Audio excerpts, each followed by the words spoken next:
a sharps program that is available. It tells where they can drop off sharps anywhere in the county, and also the drug disposal. We have this resource guide, which is a general Kewaunee County resource guide that has all of that information in it as well. And then we also have it available in this resource guide, which was created as a mental health resource guide that serves for all of Kewaunee County. So that's available. The drug collection is also held annually. So we have our clean sweep that we hold every year. So we do an overall county-wide drug collection. We have sharp collection that happens within this building daily for anyone in the county.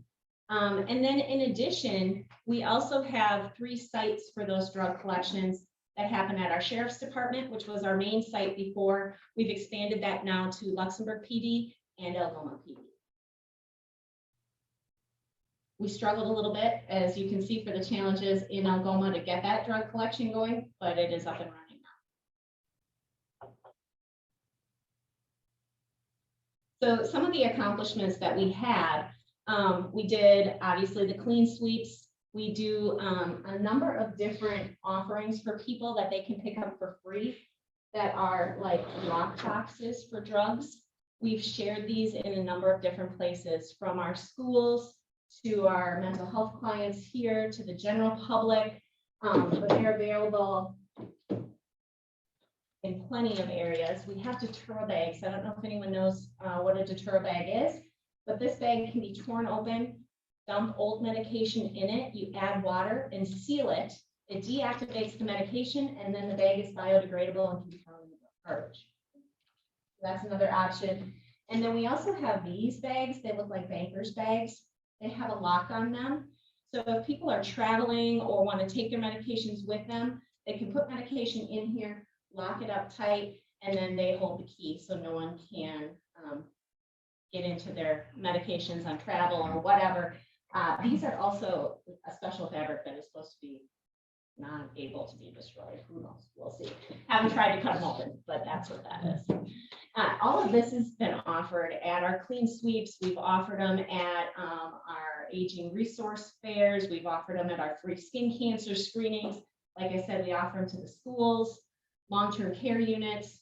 All of those areas have had that. Our third area that we focused on for our drug and alcohol use was to reduce alcohol and drug-related abuse in our residents. And our objective was to increase the awareness of the consequences of alcohol and drug abuse in youth and adults and educate community members as such.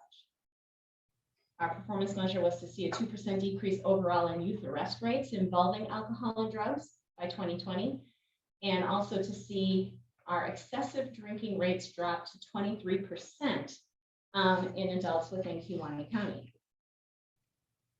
So I'm going to show you this slide, which was shared with me from Jason from the Sheriff's Department. And what this shows is drug and alcohol arrest rates. So with the alcohol is alcohol-related arrests that are not OWIs, but would be like intoxicated use of a weapon or something of that such. The drugs, which is the blue category, would be drug arrest for everything from possession to delivery. And then overall OWIs are on there, and that includes drug and alcohol together.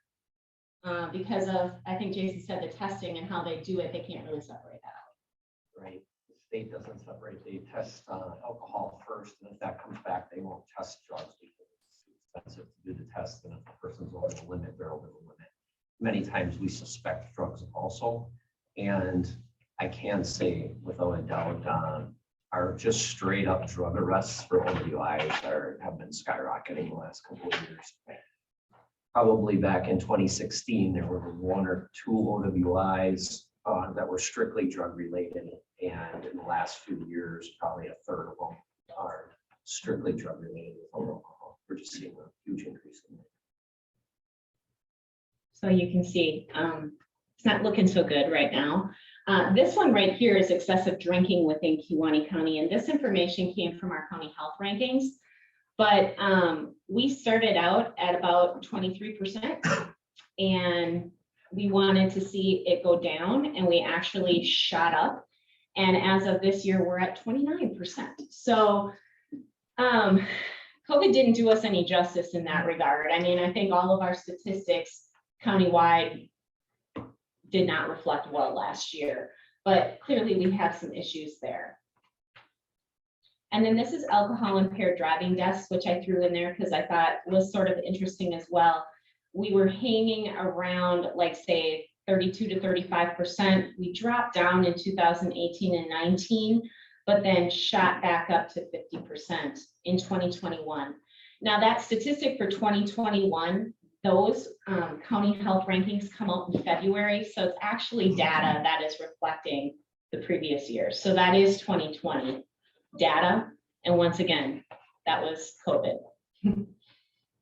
Could some of that be related to COVID? Yes. So what we did see overall was in 2017, we met that goal of dropping to 23%, but then since then we have shot up overall. Youth arrest rates have gone up, and we've been trending up consistently since then. So our accomplishments, though, for this area, I mean, it didn't look good with that data because obviously things have gone up, but we did see some accomplishments in this county. That TMAD is Teens Mentoring, or Teens Making a Difference. And that was a program that Kewaunee High School ran up until I think 2019, where their teens were asked to mentor younger youth in the school district to use positive decision-making, and to talk about tough decisions like drugs, alcohol, tobacco, and make the right choices. Nutrition classes have been offered to our AODA groups here within the county. We have done the Parents Who Host Lose the Most. We did a lot of ACEs training. Your Choice to Live was offered. I think that was a program that Jason offered in the schools a couple of years ago. And that program brings in awareness of where drugs can be hidden in places such as in bedrooms and things for parents to learn from, so that they have a better awareness of their own home surroundings. Once again, the medication lock boxes were offered in the schools. The Datura bags were given out to all of our long-term care facilities, our schools. They're available to the jail. They're available to anyone who wants to use those. And then just as COVID broke out, we put up billboards throughout the county that were in regard to drug use as well. And that's that picture that you can see there. Questions on anything with drugs and alcohol? All right, we're going to move on to nutrition and physical activity. So our first goal there was to increase the amount of residents who eat healthy and are physically active. And we wanted to increase community awareness and the use of existing nutrition and physical activity programs throughout the county. So our measurable objective was to see a 5% increase in the number of adults who claim that they have access to exercise opportunities. That's a statistic through the county health rankings. And a 2% decrease in the amount of adults who claim to have no leisure physical activity, no leisure time physical activity. So progress that we made, we met the performance measure for access to exercise opportunities and saw an 8 to 10% increase in access to that. Our performance measure was also met to decrease adults who claim to have no leisure time activity. That went down by 7%.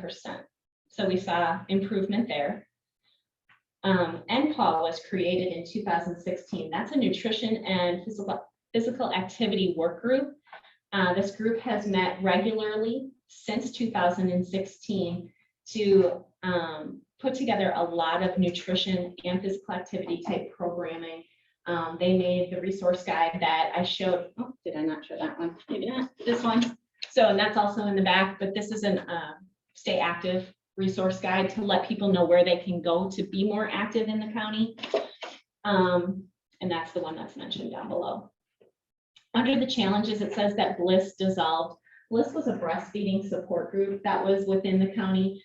That was one of our focus groups that we started with, and that kind of fizzled. And then our other big challenge was COVID. A lot of things shut down. You know, our workout facilities shut down, our schools shut down, a lot of the buildings where people went to go walking shut down. So we faced a lot of challenges with that in the last year and a half. But our accomplishments were rather big in this area. So we held a very nice community conversation at St. John's Rankin a few years ago, where we brought a lot of community people in together to talk about physical activity and nutrition, and we formed that MPAW group at that time. We started the Get Healthy initiative for Kewaunee County. We held walking groups for 2 summers prior to COVID. And there was one in Luxembourg that walked the Yanape Trail. There was one in Algoma that walked throughout the city. And then there was one in Kewaunee here that met on Thursday mornings and walked throughout the city. We had weekly healthy recipes that were in our grocery stores that you could pick up the recipe and the groceries would be right there for you to grab and go. So that it was an easy way if you weren't sure how to either make the healthy meal or weren't sure what to make that night, that it was available to you. Nutrition boards were circulated throughout our county in a lot of places. Banks, libraries, all over the place that shared either how to read a label or how to focus on maybe getting more water or different kinds of nutrients that were in foods. So those were shared throughout the county. The Fat Tire Bike Race group was brought in, and I believe they still come. I'm looking at Dave for guidance on that one. But that is, yeah, that is something that is a winter activity, and it was just another way for us to share with the community that yes, you can get out and do some exercise on those trails in the winter. And it's a great group that comes in. Snowshoeing, skiing, all of those kind of things. Ice skating has now been added to the winter park. So if you haven't gotten out and experienced winter park here, it's a great place. Although it requires Dave to get up a lot during the night and make snow. So I'm sure he doesn't appreciate that too much. But we now have kayaking available in Algoma. So that's a new service that has come out in the last 5 years. We're working on a restaurant survey. Some of it has been shared with the community. We did a little outreach at the fair this summer to ask people what they would like to see in our restaurants in Kewaunee County that may not just emphasize bar food, because that's what we have here. We have a lot of bar food. And so we wanted to know what kind of changes they would like to see to those restaurants. So that is a work in progress. We're still doing that work right now, but that is something that is currently going on. We made that guide for physical activity. We had a trail walk at Ryan Park on a Saturday morning. It was very nice. We sent out information to the schools, shared it with them. We had several participants that came and just got out and walked with us that day. During COVID, we offered virtual exercise. So bless Jess here. She was on that screen a lot, offering a lot of different opportunities virtually for people to stay active, even though maybe they couldn't get out into those buildings that they were used to do that normal exercise. So that was a huge benefit to this program. The bike fix stations have been built and added to the trails. If you looked at the bottom 2 pictures on the screen, those are made by Eagle Scouts within the county. So I think we had 2 Eagle Scouts that worked and they each built 4 of those. Those bike fix-it stations you can pop your bike on top of, and every tool that you need to fix your bike if you're on a trail is there and accessible to you. So we were really excited that those went up this fall. There's a few of them I think that are still being worked on to get the final touches on them, because I think we're looking to get air pumps, right? Was that one of the things? Yeah. So otherwise, those are out there now, and it was a great project that we partnered with Scouting on. We have some new trail signs that went up. That's that top picture up there. So Dave has those out on a lot of our trails that are showing not only just the loop, we have some mile markers. We have a lot of good information on those signs that will share what's available in Kewaunee County. And then our county parks. I wish I could get this off of there. Not going to do it, but far. Our county parks have done a lot of work on improving trails. continuing trails. Bremer Park now has a continuous loop where it was just one way and then you had to go back down. So a lot of that work is in there. Yes. I haven't seen the guide, but do you guys have the geocaching app listed for? Are you familiar I with don't that? believe it. No, sorry. That's something that we've been utilizing a lot more with our community groups. It's an app you can put on your phone, and then it gives you locations within your community. I mean, it's United States wide, but Yeah. then you can walk the trail and it gives you clues and like points of place, like whatever, and then you go and you find like a little box and it's got trinkets in it, and there's like a little piece of paper you can sign that you found it. You can mark on the app that you found it, so it's kind of like a treasure hunt kind of thing. And does that happen even on these trails here? Yes. There are hundreds of them in our county. Wow. All right. Well, there you go. Good to know. Awesome. I can get somebody the name Yeah, of the that app would if be you need it. awesome if you could share it with us. All right, our next area, nutrition and healthy foods. Kewaunee County will offer nutritional support to residents struggling with chronic disease. And we were hoping to do this by focusing on modifying behaviors associated with chronic disease management through diet. And our objective or our performance measure was to see a 2% reduction in overall adult obesity to help manage those chronic diseases. So we were on track with that. We started out at about 35%, and we had dropped down significantly. So we saw a pretty decent improvement down to like 32, but this last year we shot back up again. So people staying County home. health ranking data though? Yes, So so it's that's- 2020. Yeah, Yes. that's actually gonna be a combination of probably the past 5 years of data, depending on how they took that measure, but a lot of times it's data that they pulled from previous surveys and data. But you can see, obviously, if it does that, that we were on the right track Yes. overall. Yeah, and it, right. yeah, and it Still did correct, shoot but- back up. So we still have a lot of room for improvement on this one. So we did see a 3% reduction noted in that adult obesity. We offered some challenges throughout the last 5 years. The Biggest Loser, Freeze the Game was offered. We did bingo challenges the last year and a half that were very successful. And then we've also offered PALS, which is a exercise program through the Institute of Aging out of Madison. And that is meant for people who are relatively sedentary. Yeah. And then what they do is they can build up their strength. It's a 10-week program. They meet 3 times a week to build up that strength so that if they are having trouble walking or walking a certain distance, maybe doing certain moves, that improves over that 10-week period. They meet with our staff, like I said, 3 times a week, but they also have a significant amount of coaching that gets done throughout that period of time to keep them on track. In addition, Stand Up, Move More was initiated, which is a virtual program, kind of similar, offered through the Institute of Aging again. Yeah, but that was done virtually for people at home that couldn't maybe come into the sessions that we were offering within the community. So this performance measure, based on how you saw that data, shot back up. So we're not quite there yet. We didn't hold that. And so I put that it was not met. And COVID, I think, was a big part of that because people were stuck at home, and that it just made it more difficult.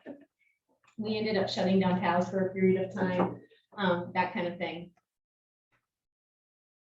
But our accomplishments were that we were able to offer educational sessions at Kewaunee Fitness, as well as we've done educational sessions at a few other places in the county too.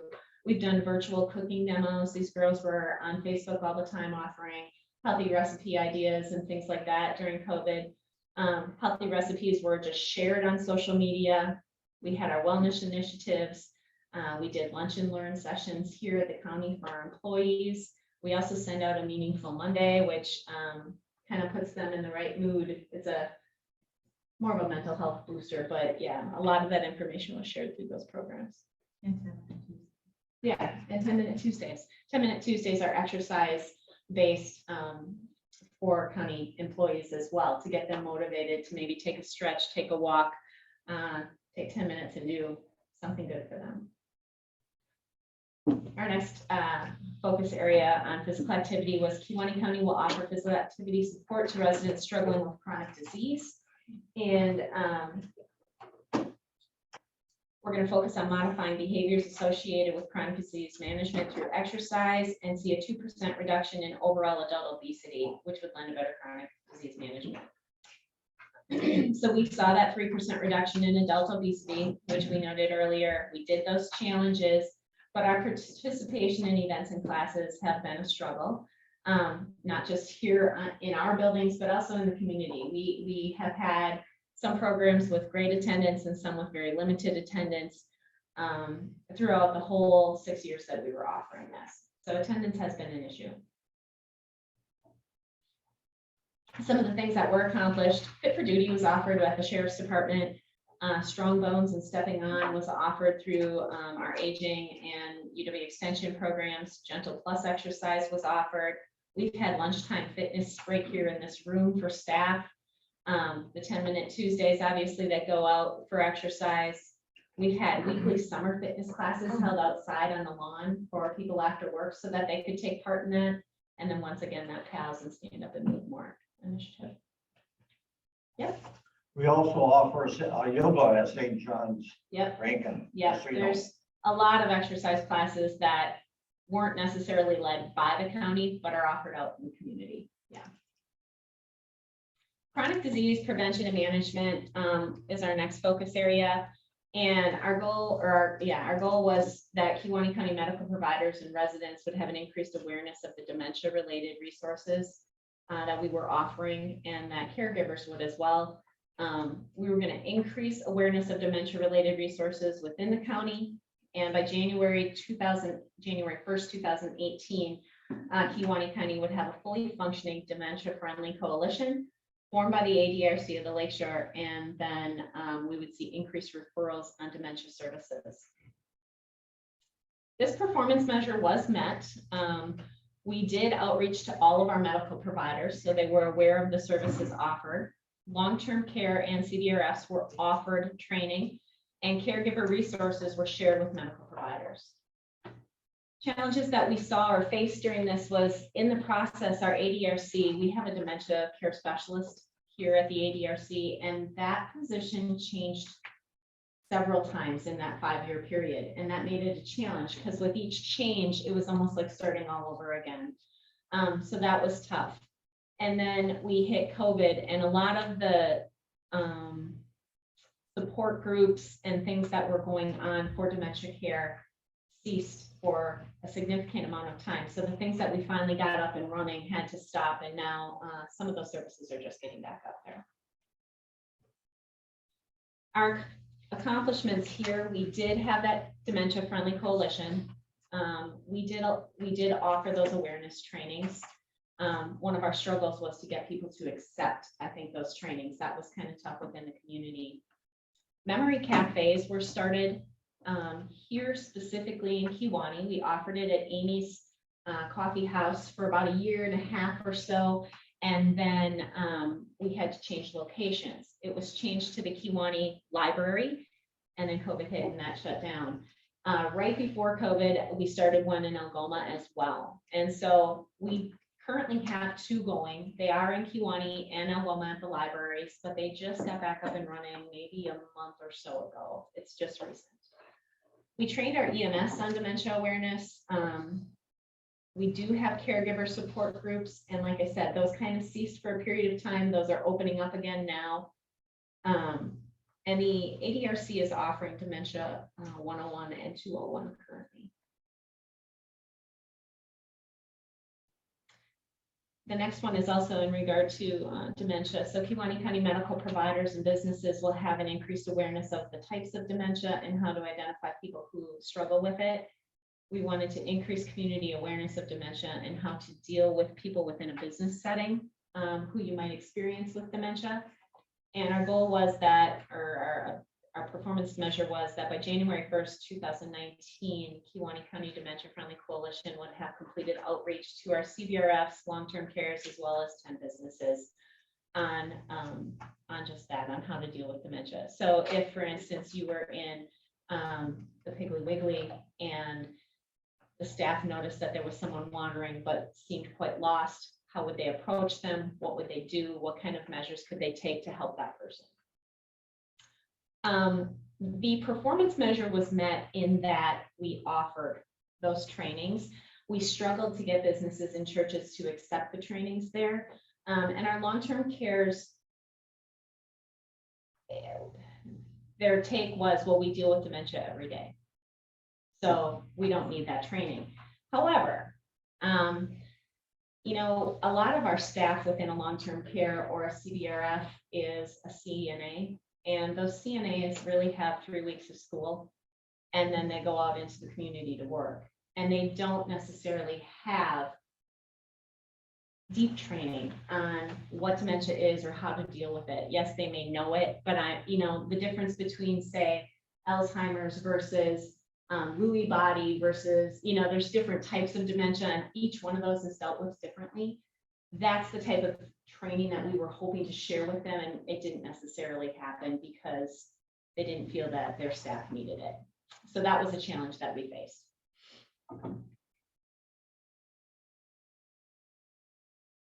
But our, you know, like I said, we did offer it. Some of our local churches took us up, and some businesses did as well. This is on chronic disease prevention and management as well. And Kewaunee County medical providers and residents would have an increased awareness of dementia related to resources and services that were available. Increased resources available to caregivers of individuals with chronic conditions. And we were hoping to see a 5% increase in participation at caregiver-related services and an increase of 5% of caregiver participation where they felt like they came out of this in a better place. So an increase in awareness on that. The resource guide was created in 2017, so that was a plus. We had a mug club that saw an increase in participation. It actually was run, may have been in 2 locations, but I know that there was one in Luxembourg at St. John's that went in association with some programming there through the Curative Workshop and the Journeys Club. Dementia cafes were offered. We did have a 5% increase in participation over 2017 and 18 at those. And the people that were there were very satisfied. So we did see that 5% increase in satisfaction. However, then COVID hit and all of those services closed down. Unfortunately, we actually lost the Journeys Club in Luxembourg. I don't think it has reopened yet. I'm kind of looking at people I think it did. just now. I think 2 months ago. Okay, so within the last month, we're seeing it open up again. But, you know, that was a respite service for people. For caregivers, basically, they could bring their loved one there and actually just have a full break. It was a day service. So for a year and a half, that really was not available. We had lost a host site for the Dementia Cafe that has reopened. So now we do have those 2 sites going again, but a lot of those services faced challenges during COVID. Things that were accomplishments, living well with chronic conditions was offered over the 5 years. We've had resource tables just about everywhere with this kind of information on it. So we've served it out at the adult resource fairs, at skin cancer screenings, at a lot of the programming that we've done through community outreach. Farm Technology Days, we offered a lot of that information. I'm not sure how many of you were able to attend Farm Technology Days. Super cool event. And there was just a ton of information that was made available to thousands of people the 3 days that we were there. We brought back our adult flu program, which was a plus for us. Our previous director had let that program go. And it was definitely a need that we saw within the community to have it here. So we've brought that back, and I believe the last 3 years we have full run out of vaccines. So next year we're ordering more. So that's a good thing. We have Fight the Bite kits available all over for chronic disease. This is a little kit that you can pick up through us, and it's for tick awareness. It gives you everything that you need to have if you're going for a walk in long grass in a wooded area, and you'd be prepared in case a tick gets on you. Most people think that they have to be up north to experience ticks. The entire state of Wisconsin is endemic with ticks, and they are right here in Kewaunee County all the time. All right, and then I think that bottom one says dementia cafes were also here. last area of focus, mental health. Kewaunee County behavioral health clients would have an increased awareness of mental health services available here. And we will provide medication management to the county through Kewaunee County behavioral health clients. And increase outreach to behavioral health clients in regard to crisis triggers. Our goal was to see a 2% decrease in the number of crisis calls coming in over that 5-year period. Sue's smiling because she knows where this is kind of going. So I got some data from Jacob, who is in charge of our crisis here. And our baseline for 2017 was 575 crisis calls. We saw it shoot up in 2018, came down a little bit in 2019, and we actually in 2020 did see that decrease overall 7% since 2017, if I did my math correctly. So, I mean, crisis calls are something that are a little volatile. You know, you can have one client that can skew that a bit if they're really struggling at that time. But overall, we have done some great things with medication management over the last 5 years. We have increased our services to a point that we are now available daily for some of that medication management. We have 2 providers here now, so that's been a benefit to our mental health program. We now have a psychiatrist who comes in every Monday here, and then he just does adults, but then we also have just a child psychiatrist that comes in. It had been once a month, but now we're up to weekly with her as well. Some of those services are telehealth, so it's been a blessing during COVID to have that telehealth available to us because those people didn't lack any services that they needed during the time when the buildings were shut down. And for the most part, even though buildings did shut down, those services never stopped here. All right, so progress made. I think I covered those. And then some of our accomplishments. So we initiated a behavioral health policy with Human Services to do that medication management. We have offered monthly education at various times of the year for our mental health patients. So like, for instance, with seasonal affect disorder, we can give away information on that maybe helps them understand why different times of the year, some of the problems may be a little bit more challenging. We have a guide to youth suicide prevention. We have our mental health resource guide that I showed you earlier. We have now offered QPR. Those trainings it's a suicide awareness training. Renee has offered it. Matt Josky, our sheriff, has offered it. Those are actually getting going again right now. So they're just back out hitting the beat on that. We've increased our psychiatric hours. We have celebrated May as Mental Health Month several times now. We've had community roundtables in regard to that. We've shared a lot of that information just here with our clients. They put out great fact sheets during that month. And so we have been able to share a lot of information with our clients here. Trauma-informed care and mental health first aid has been offered through the county. We do that medication management both weekly and monthly for the nurses here. Meaningful Mondays are offered every Monday with a message out there to boost people and find something positive. And then virtual services have just really improved a lot of the struggles that we face. The last thing that I was going to mention quick on this one, and I forgot to do it during my slides, but Jason shared one more slide in regard to mental health this morning, and that was suicides within Kewaunee County. That's the one that was on your table when you sat down. But this shows you a graph of the suicides overall with our different police departments and law enforcement within the county, and how that rate shot up over the last few years. So in 2020, they did actually see 6 suicides through the sheriff's department in regard to maybe averaging 1 to 2 a year the past few years. And these are completed suicides. Yes, that's not attempts. That would be in the statistics with crisis calls. Yeah. For every 1 suicide, there's 8 to 12 attempts. Yeah. All right. Questions for me on any of the data that you saw over the last 5 years?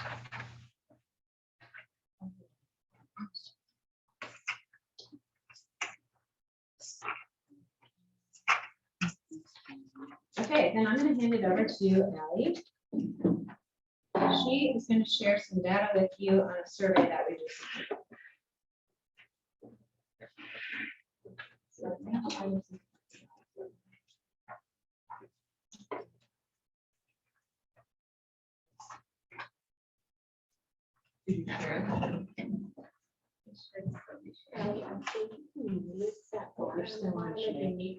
Yeah, how do you do that? Is it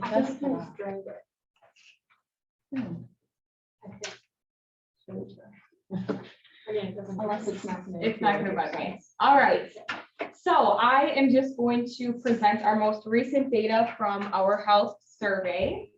This survey was put together by Public Health and UW Extension, just to evaluate the public's perception of top health needs for the development of our community health improvement plan coming up.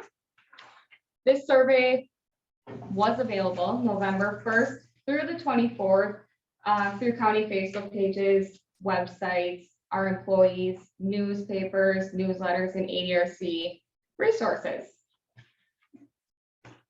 So the first question on the survey, people were asked, what do you feel are the top health needs in Kewaunee County? It was a select all that apply question, and all the options are listed on the side here. So overall, with all votes combined, the survey results read this. So number one was mental health, 11.95%. Number two was alcohol and other drug use at 10.28%. Number three was air, water, and soil quality, 9.77%. And then 4 and 5 go hand in hand. It was physical activity and then health and nutrition. So there is an others category on here. So this next slide just breaks down exactly what people have wrote down for other identified health needs, mainly education, proactive approach, interventions, and then Spanish resources, which is very important for all of us. So then participants were asked to list their top 3 health needs in order of importance to them. So mental health resources was a number 1 need. Alcohol and drug use support was number 2. And then physical activity and health and nutrition came in for number 3. Some of these were identified as health needs to be addressed in our previous health improvement plan, and it appears that they're still vitally important to continue to work on those.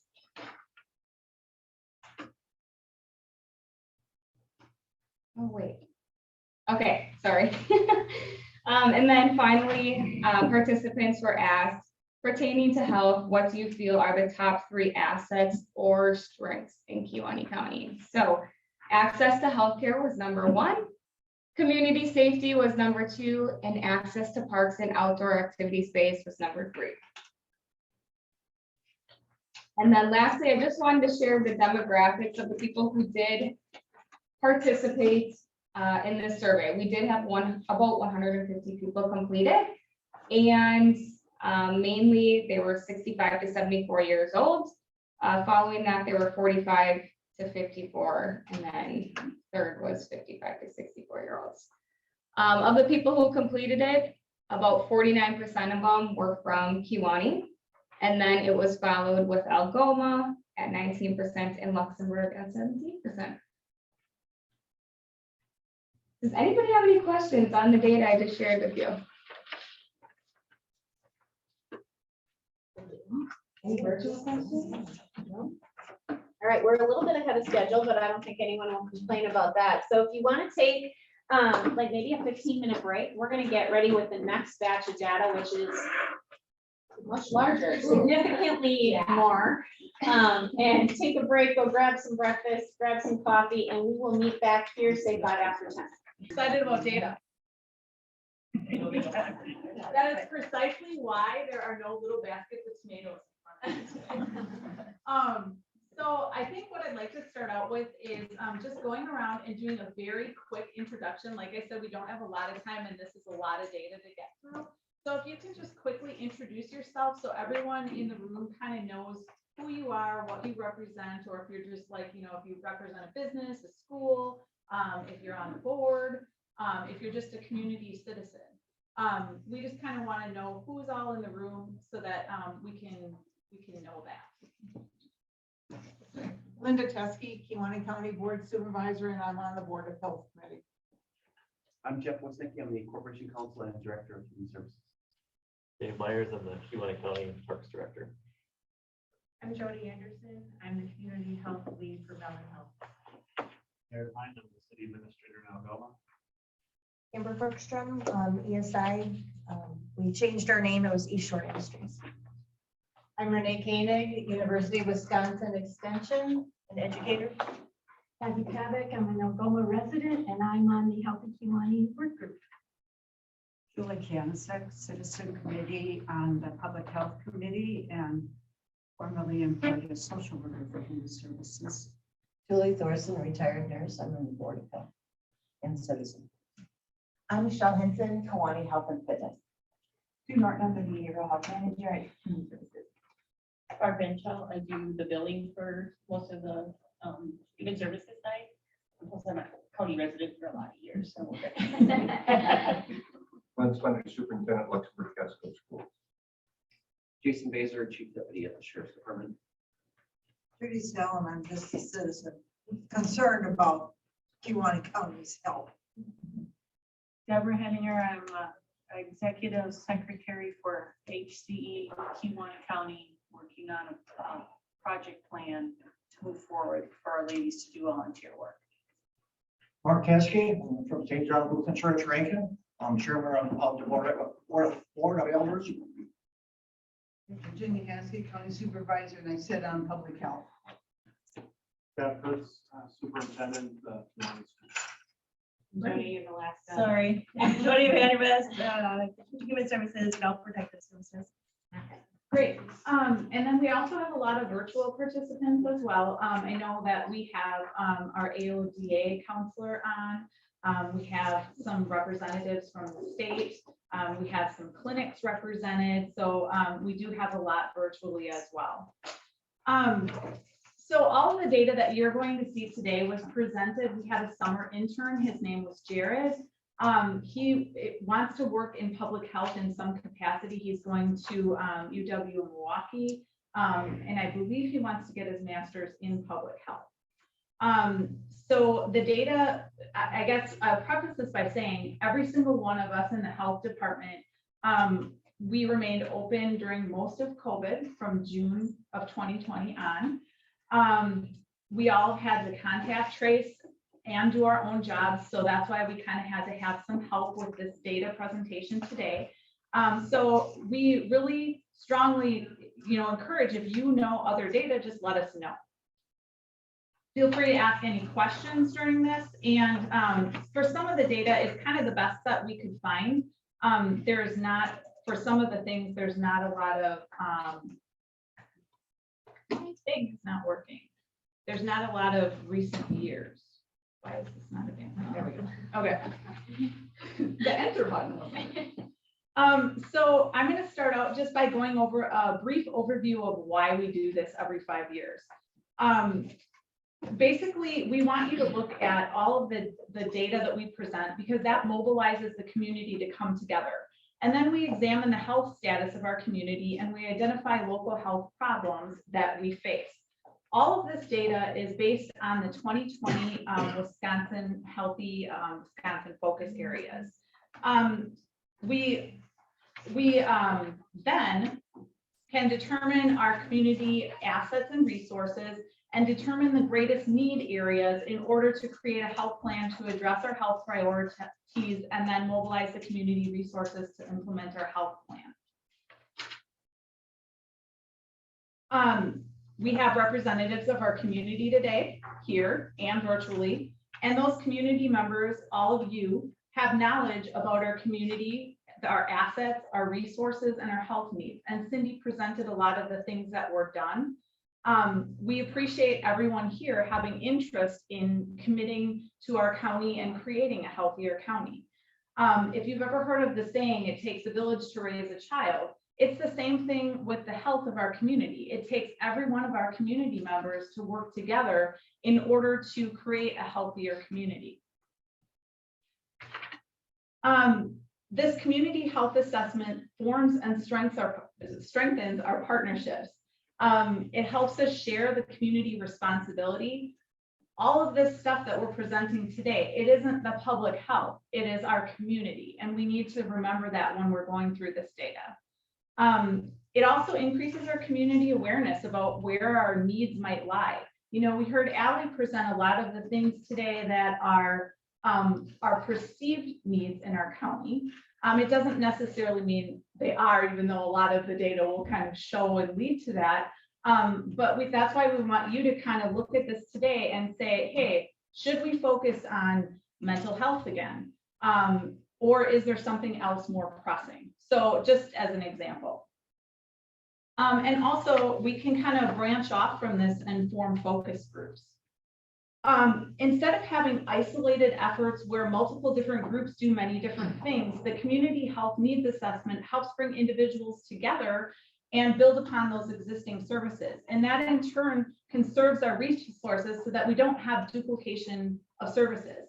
I think, you know, each one of us here is unaware of a lot of different things that are going on in the community. I mean, even public health sometimes struggles to find out what's going on. There's so many different players, and that's what we want to do. We want to bring all those players together. We want to know what's going on in our community and how we can not duplicate services. And then once we know what's being offered in our community, then we can focus on those priority areas. We can develop comprehensive strategies, and that's what helps our county succeed. This is just showing you a community health assessment model from the state where they do the assessment, prioritization, effective planning, collaborative implementation, and evaluation. So let's talk about kind of what makes a community healthy. What do we mean by health? We first have to define what we mean by health. We have to define what drives people's health, and we have to define what makes people healthy or not healthy.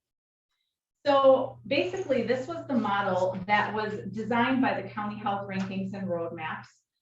It is rooted in the multiple determinants of health, and it focuses on those health factors that are modifiable and measurable at the community level. So it's kind of a little bit hard to read, but you'll notice things on there like health behaviors, clinical care, social and economic factors, and then the physical environment.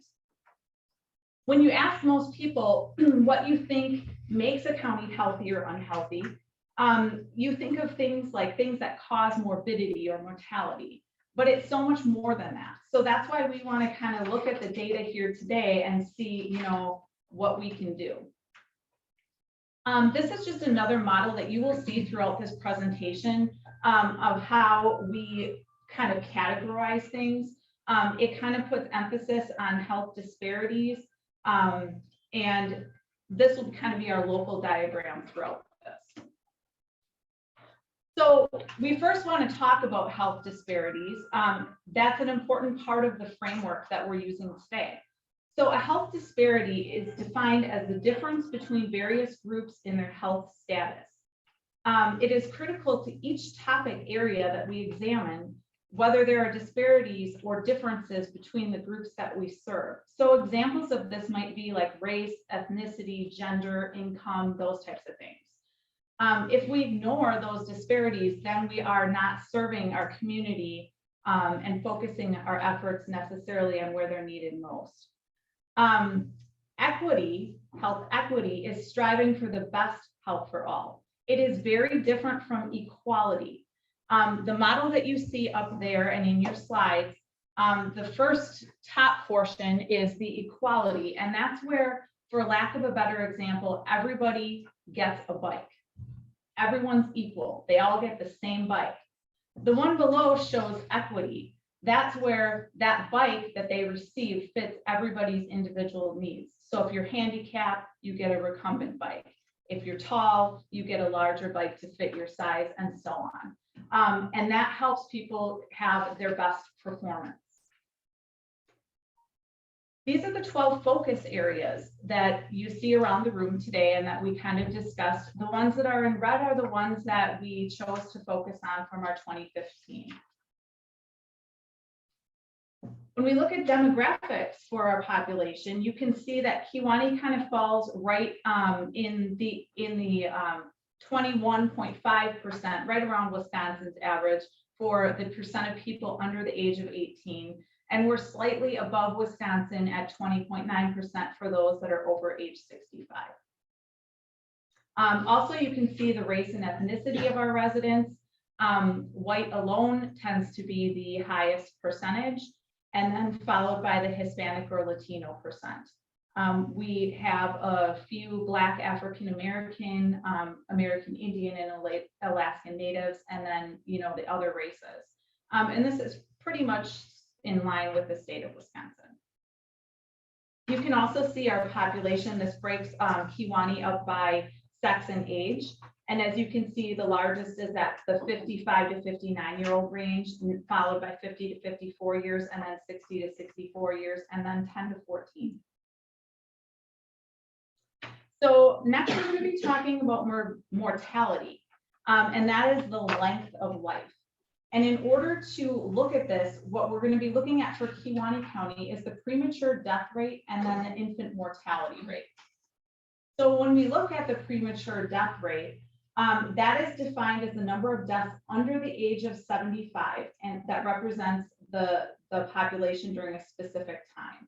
So you can see that from 2015 to 2017, we were on the rise, and then from 2018 to 2019, we're on a decline.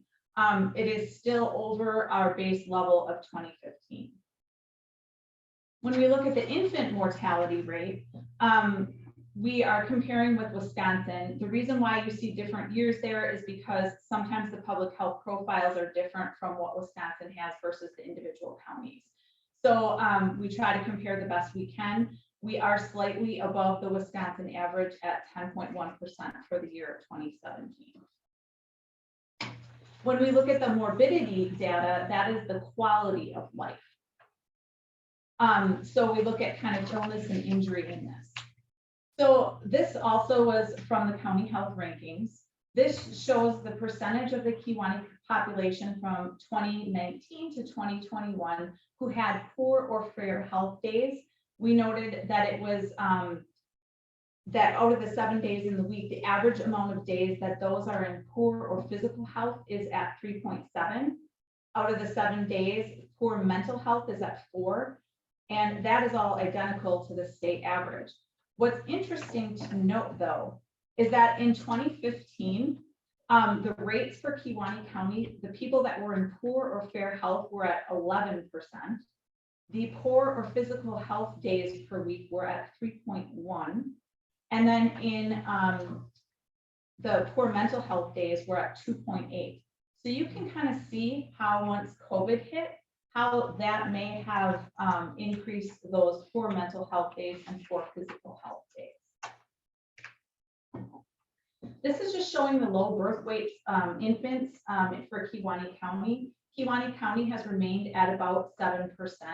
And you can kind of see that we are in line with the Northeastern and Wisconsin average, slightly higher in 2015, but now pretty much at those same rates of 7%.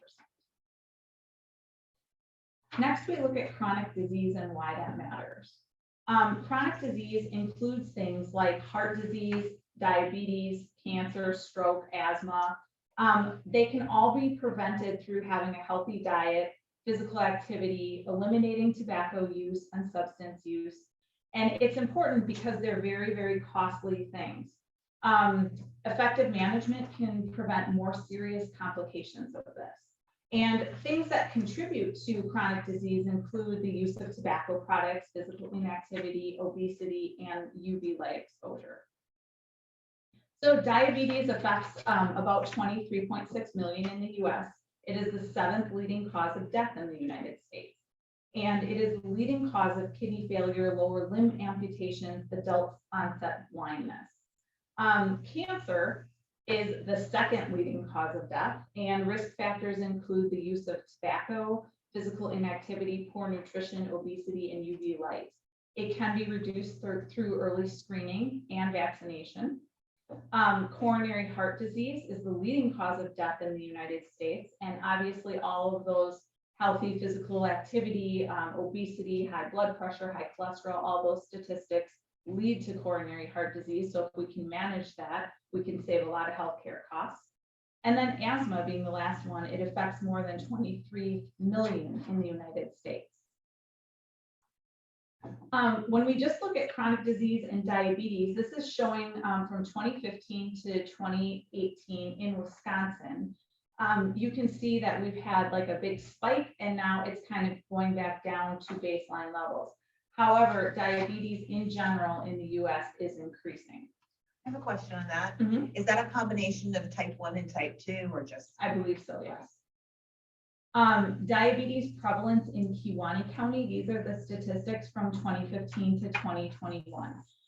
When we look at 2017 and 2019, those were years that we were above the state average. And now we're pretty much a little bit below, slightly below. We were lucky enough to get Wisconsin Hospital Association data for Kewaunee County. You'll see the key on the side, all the numbers for the census tract correlate with what area it's from. So you can see that a lot of the diabetes diagnoses per 1,000 people were typically in the 9601 area, which was Algoma. And then the next highest was Kewaunee County 9602, which is Algoma, Pierce, Anape, Red River, and Lincoln. So kind of in that same general ballpark. Now we look at the census tract data for hypertension. Again, when we look at this, same thing, Algoma is the highest, but then the second highest is actually falling at Kewaunee, Franklin, Carlton, Casco Town and Village, and Montpelier area. Coronary heart disease. The highest that we saw was in 1905 or 9605, I keep saying 19. Kewaunee, Franklin, Carlton, Casco, and Montpelier. And then next highest would be the Luxembourg and Luxembourg Town Hall, or town. When we look at cerebral vascular disease, you can see that this chart shows the total number of cases, and then it kind of breaks it down into the two highest age groups. When we look at the rate per 1,000 people, total number of cases were at 3.7 as our rate, and 16.2 in the 65 plus. The 45 to 65 or 64-year-olds, the report was unable to provide a number, so that's why you see that MA there. And when you compare it to Wisconsin, we are slightly higher. This is the percentage of students who have ever been told by a doctor or nurse that they have asthma. It comes from the Youth Risk Behavior Survey from 2019. So the 15 or younger was at 19.6, 16 or 17 was at 20.6, and 18 or older was at 20.1%. This is the percentage of students who have ever been told by a doctor that, or sorry, didn't flip. The oral health. So good oral health, that is a big part of children's health in general, and we'll kind of get into that. Good oral health helps people be able to speak, smile, taste, chew, smell, make facial expressions, and everything like that. It can prevent mouth pain, tooth decay, tooth loss, prevent throat cancer, all sorts of things. It can also prevent other diseases in the body if care is given early. And people that are more likely to have poor oral health are those that have disabilities or have poor health conditions. When we look at fluoride in the water, that is one of the biggest things that can save the teeth. And we have 87.3% of the Wisconsin population receiving fluoridated water, and in Kewaunee County, 100% of our water is fluoridated. So if you live in Kewaunee County, we have fluoride. Can I correct that just for a second? 100% is fluorinated in municipalities. Yeah. But we do have 4,000 people or homes that have private wells, and that's questionable. Some have fluoride found in that well, some do not. So untreated decay in children. This information all comes from the 2018 Healthy Smiles, Healthy Growth from DHS in Wisconsin. So tooth decay is pretty much the most common chronic disease of childhood. Approximately 42% of children 2 to 11 have tooth decay in their primary teeth. And during childhood, it is 4 more times that a child, or more likely that a child would have tooth decay than asthma, and it's 7 times more likely than hay fever. When we look at the statistics, this was from Wisconsin, but 18% of 3rd graders had at least one tooth with untreated decay. And I'll back up. This was a study that was done in 3rd grade children at 60 schools from February to June of 2018. It represented a statewide sample. So then 9% of those 3rd graders had 2 or more teeth with untreated decay, and 52% of children had at least one tooth, and 17% of children had 5 or more teeth with untreated decay. So it's kind of alarming when you look at those statistics. When we look at untreated decay in children by region, you can see the southeastern region is leading, but northeast region, where we are in Kewaunee County, is not far behind that as the 2nd highest. Next, we're going to focus on communicable diseases. These are diseases like foodborne and waterborne, respiratory, vaccine preventable, and sexually transmitted and other diseases.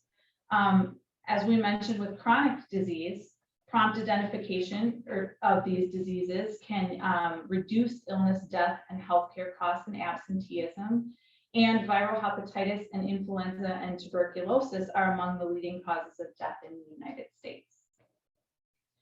Foodborne illness, millions of people every year have foodborne illness. Children under 4 have the highest incidence, and adults over 50 are at the highest risk of serious complications.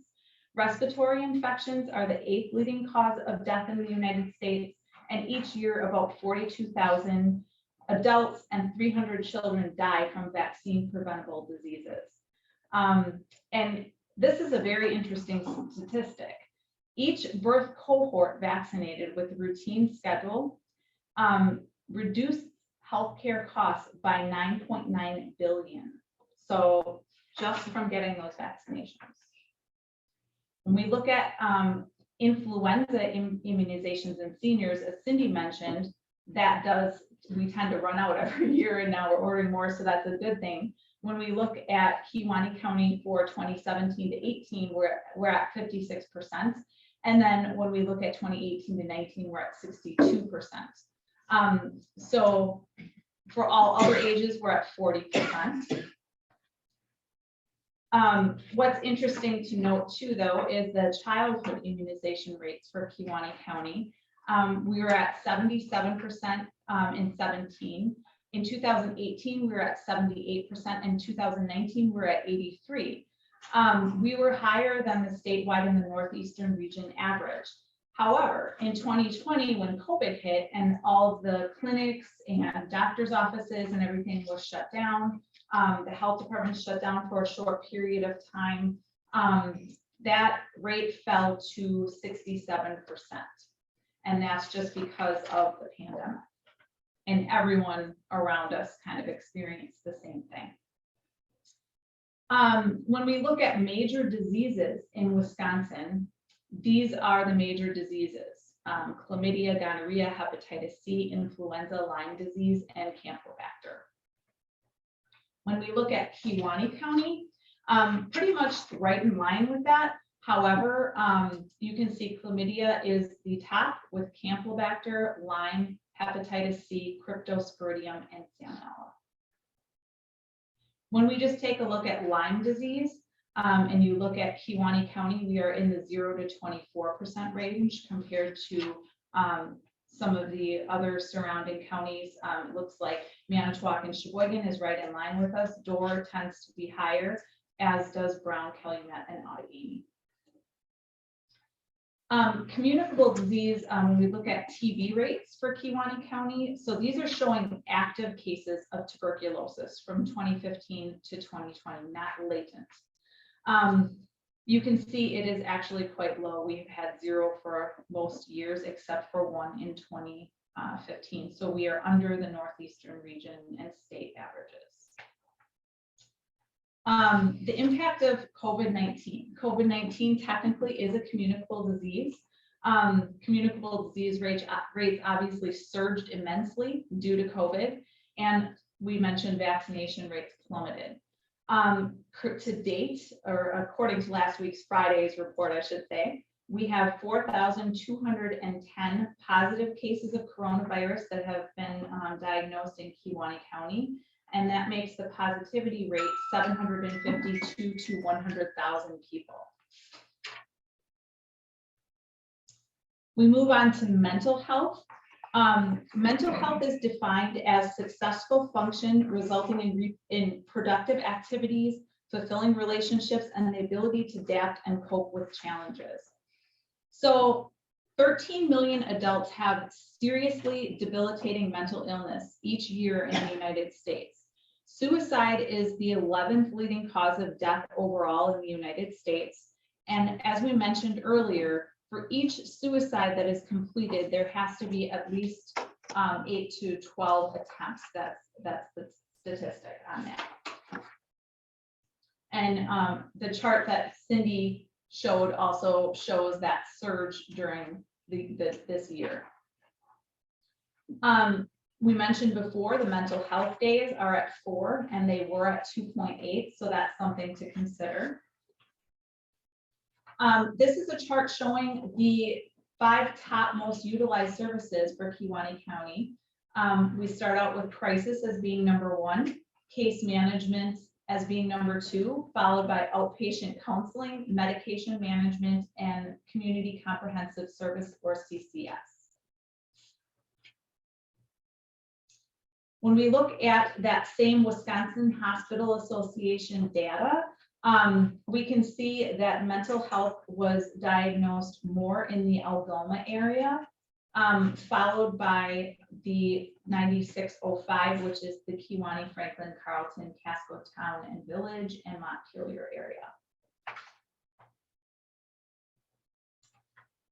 When we look at hospitalization rates for intentional injury, Kewaunee County has a 401.6 rate per 1,000 people. So we are slightly below the northeastern region average, but not by much. And we are below the Wisconsin average. When we look at the youth suicide, this is the percent of students who seriously considered attempting suicide in the 12 months before the survey. This again was from the Youth Risk Behavior Survey. And you can see that in 2018, Kewaunee was at 16%, which is right around the state average. Injury and violence. Injury is the leading cause of death in ages 1 to 44. It is the leading cause of disability in all ages, races, and ethnicities, and socioeconomic status. There are 180,000 deaths every year from intentional or injury and violence in general. And many think of injuries as accidents, or like things of fate, but it actually is very preventable and predictable. We look at things like injury and violence with seatbelt use. This is just showing the percent of students who rarely ever wore a seatbelt when riding in a car driven by somebody else. And as you can see on this chart, as the child ages, the percentage tends to go up. So that's something that might need more education. When we look at the ranked causes of hospitalizations for injuries in 2019, the one side, the left-hand side is Kewaunee County rates, and we have the 5 top being falls, motor vehicle, poisoning, non-traffic transportation, fire, heat, chemical burns, and hot objects or scalding. That's pretty much the same things as Wisconsin, except for our number 5s are different, and they're in different order. When we look at deaths due to falls in the elderly, we can see that Wisconsin is increasing a little bit. Kewaunee County had more falls during the 2017-18 year. The X represents that there is more than one person, but less than 5. So due to confidentiality, we can't give that number because it might be identifiable. Next, we're going to be taking a look at the health behavior data. So this focuses on alcohol and drug use, physical activity, tobacco exposure, reproductive and sexual health, and healthy nutrition.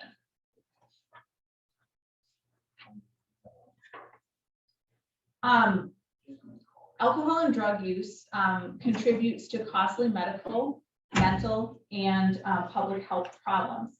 All of the ones that you see up there are pretty much what happens with drug and alcohol use. And we'll be going over some of these within these slides. So we start with excessive drinking, and as Cindy mentioned, we are currently at 29% for binge drinking. And that's defined as consuming more than 4 drinks on a single occasion for women or 5 drinks for men in the past 30 days. And heavy drinking in comparison is defined as drinking more than 1 drink per day for women or 2 drinks per day for men on average. The national benchmark is at 8%. Kewaunee County, when we look at the alcohol impaired driving deaths, we did see a reduction in excessive drinking and alcohol, but up until 2020, and then it kind of surged a little bit. And you can also see that the alcohol impaired driving deaths is at 50%, so not good news. When we look at drivers involved in fatal crashes by state, we're at 17.3% for the state, but then in Kewaunee County, there's just this stat on here about 56 people injured. For every 56 people injured, 1 person is killed. And so that is from the Wisconsin, where the ratio is the 74-1.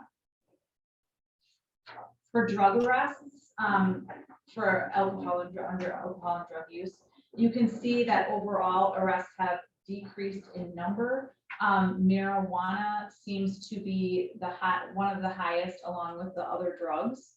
Marijuana has always continued to be one of the highest. We look at crash trends for Kewaunee County. 558 drivers are involved in a crash. 89 people are injured and 2 people are killed. And that's per year in Kewaunee County. So November tends to have the highest amount of crashes, and that's because deer spike in November and hunting and all of that kind of stuff. But actually August has the highest number of injury and fatal crashes, and that's because warmer conditions lead to more drivers on the road. People take more vacations in August, and also the driving age range expands immensely during that time. We have a lot more teen drivers because summer is, school's out. And in 100 days from Memorial Day to Labor Day, those are actually considered the deadliest for teen drivers. About 1,000 more auto accidents occur in August than in January. A lot of us think that because in January we're getting a lot of snow and ice, that it's going to be slippery and we're going to see more crashes, and we simply don't. In August, there's, like we said, there's more drivers, there's less seatbelt use, there's more alcohol use, everything like that. When we look at chronic alcohol hospitalizations, you can see that if you compare Kewaunee County with Dorr and Manitowoc, which are more comparable in size, both Dorr and Manitowoc saw a decrease in ER visits, where we saw a slight increase in Kewaunee County, and both Kewaunee and Brown were the ones that saw the increase. So you can see Brown on the bottom had a slight increase as well. These are the percentage of students who had at least 1 drink of alcohol on 1 or more of the past 30 days. So in 2018, Kewaunee County was at 33.5%. And the most comparable year for Wisconsin was 2019, which is 29.8%. So that is pretty significant. When we look at the percentage of students who had their first drink of alcohol before the age of 13, Wisconsin is at 16.5%. And overall for Kewanee, we are at 11.9%. Next, we're going to be taking a look at physical activity and nutrition and why that matters. We've talked a lot about how, physical activity and nutrition can lower the chronic disease. But if you notice each side of this slide, the physical activity in adults can actually lower the risk of the early death, the heart disease, the blood pressure. But when you look in children, it actually improves their health. It improves their bone health. It improves their cardiorespiratory and muscular fitness. It decreases levels of body fat and reduces symptoms of depression. So we kind of talked about most of this, but some of the things that weren't mentioned is anemia. Healthy nutrition reduces that, and also the heart disease. Good nutrition in children is important to help them grow and maintain a healthy weight. And people that have healthy weight have less risks of complications during the pregnancy and to die at an early age. When we look at physical inactivity and nutrition, these are the percentage of adults that are 20 and over that reported having no leisure time for physical activity. And as you can see, the big dark line for Kewanee County, right here, we kind of trended upwards and spiked in 2012, and then we went down, and now we kind of spiked going up to 2017. So it looks like it's getting worse, but the next couple slides will kind of explain.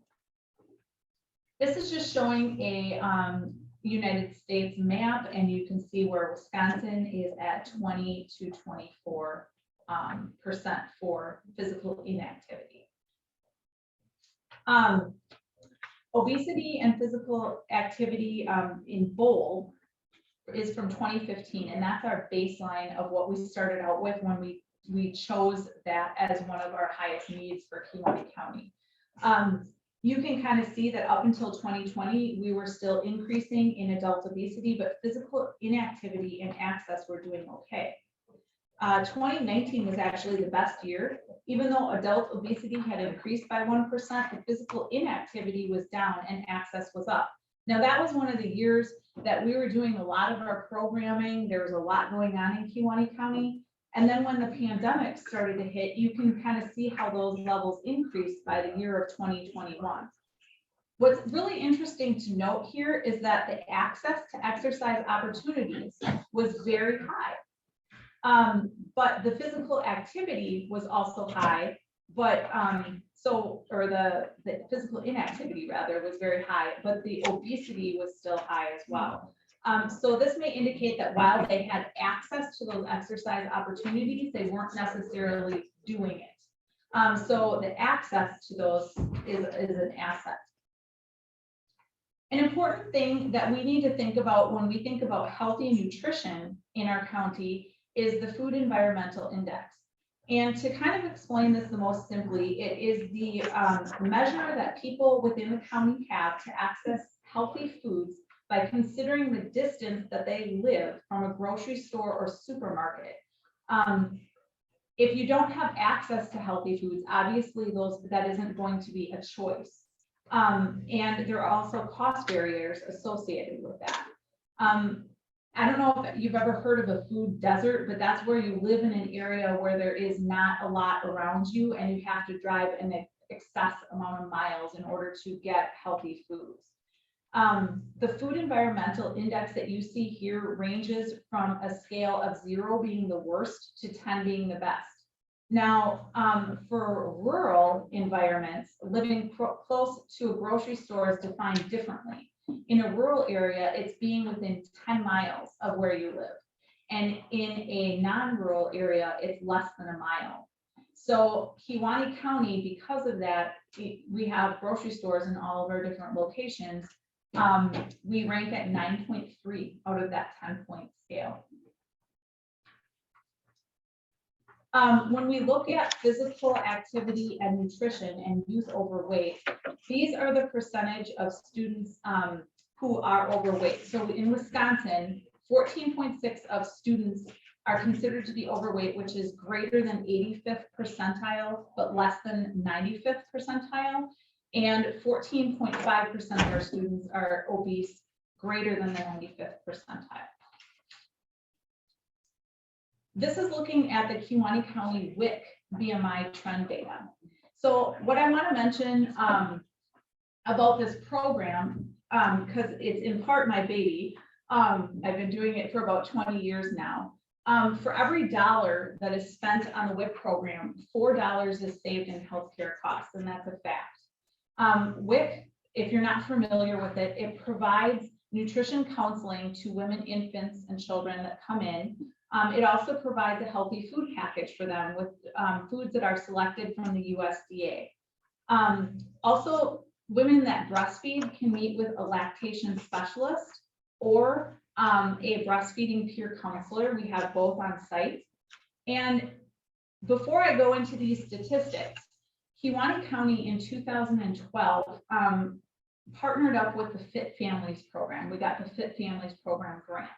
And Fit Families is a program where we work with 2 to 3 year old children. They have to be like 2 to 4 year old, I should say, between that age range.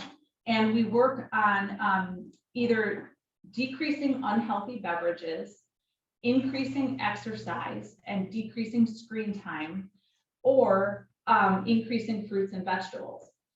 Each family is contacted monthly to work towards whatever goal they set within those objectives. And once they complete the program, we have evaluators for UW Population Health that evaluate all our data. And we have seen the BMIs of those kiddos that we serve go down. So when you look at the WIC data that's on this chart, you can see it's kind of hard because there's a lot of different years and ages. So on the side, you have like December of 2017 and all the age groups. And you can kind of see when you start going over to the overweight, look at that from 2017. And this is a good year to compare because everything was normal. There was no pandemic or, anything. So we had 24% overweight in 2 to 3 year old children. And by the time they were 4 to 5 years of age, it went down to 7.9%. When you look at 2018, same thing, you see that large reduction. You even see in obesity, either it plateaus or this was a bad year, but the reduction here again for 2019. So these programs do work. Physical activity and nutrition do work to help with those childhood obesity rates. This is showing the percentage of students who did not eat fruit at least 1 or more times during the 7 days before the survey in Wisconsin. It was at 7.1% where they didn't eat fruit 1 or more times during the 7 days before the survey. And that was a decrease from 2017, which was 10%.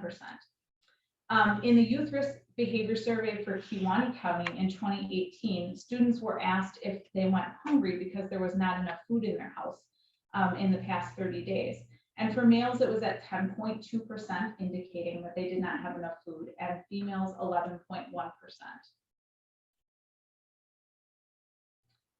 This is statistics from the free and reduced meals for Kewaunee County.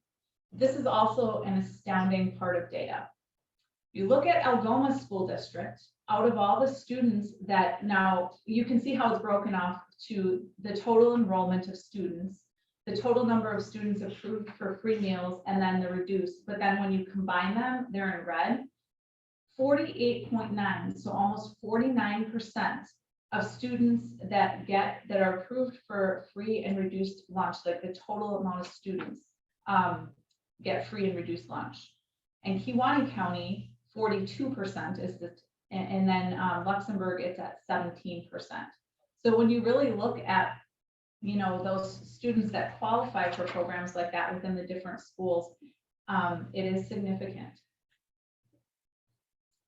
These are the percentage of students who did not participate in at least 60 minutes of physical activity on at least 1 day of the week. So when we look at Wisconsin, we're at 16. When we look at 2018, this is actually students who were physically active for at least 60 minutes. on at least 5 or more of the 7 days per week. So for Kewaunee County, we have 58.7% of males and 37.9% of females. So this means that only 3.4 students were not physically active, the percentage rate. So we're doing okay. When we look at breastfeeding in Kewaunee County, I kind of look at the WIC statistics because there isn't a whole lot of other data. You can see that Kewaunee County does have a small amount of breastfeeding women, but our percentages are right in line with the state of Wisconsin. The reason why is because obviously we're a smaller WIC program. We might serve like 150 families compared to like Brown County's 5,000.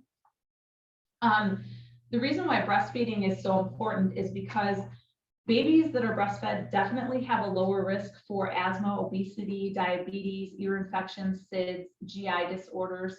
And breastfeeding can also help lower the mother's risk for high blood pressure, diabetes, ovarian cancer, and breast cancer.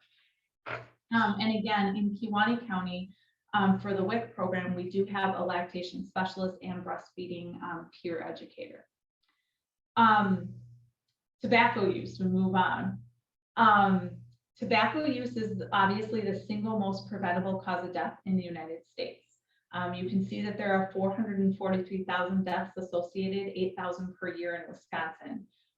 It causes a whole slew of disease, and also secondhand and third-hand smoke is starting to show its effects.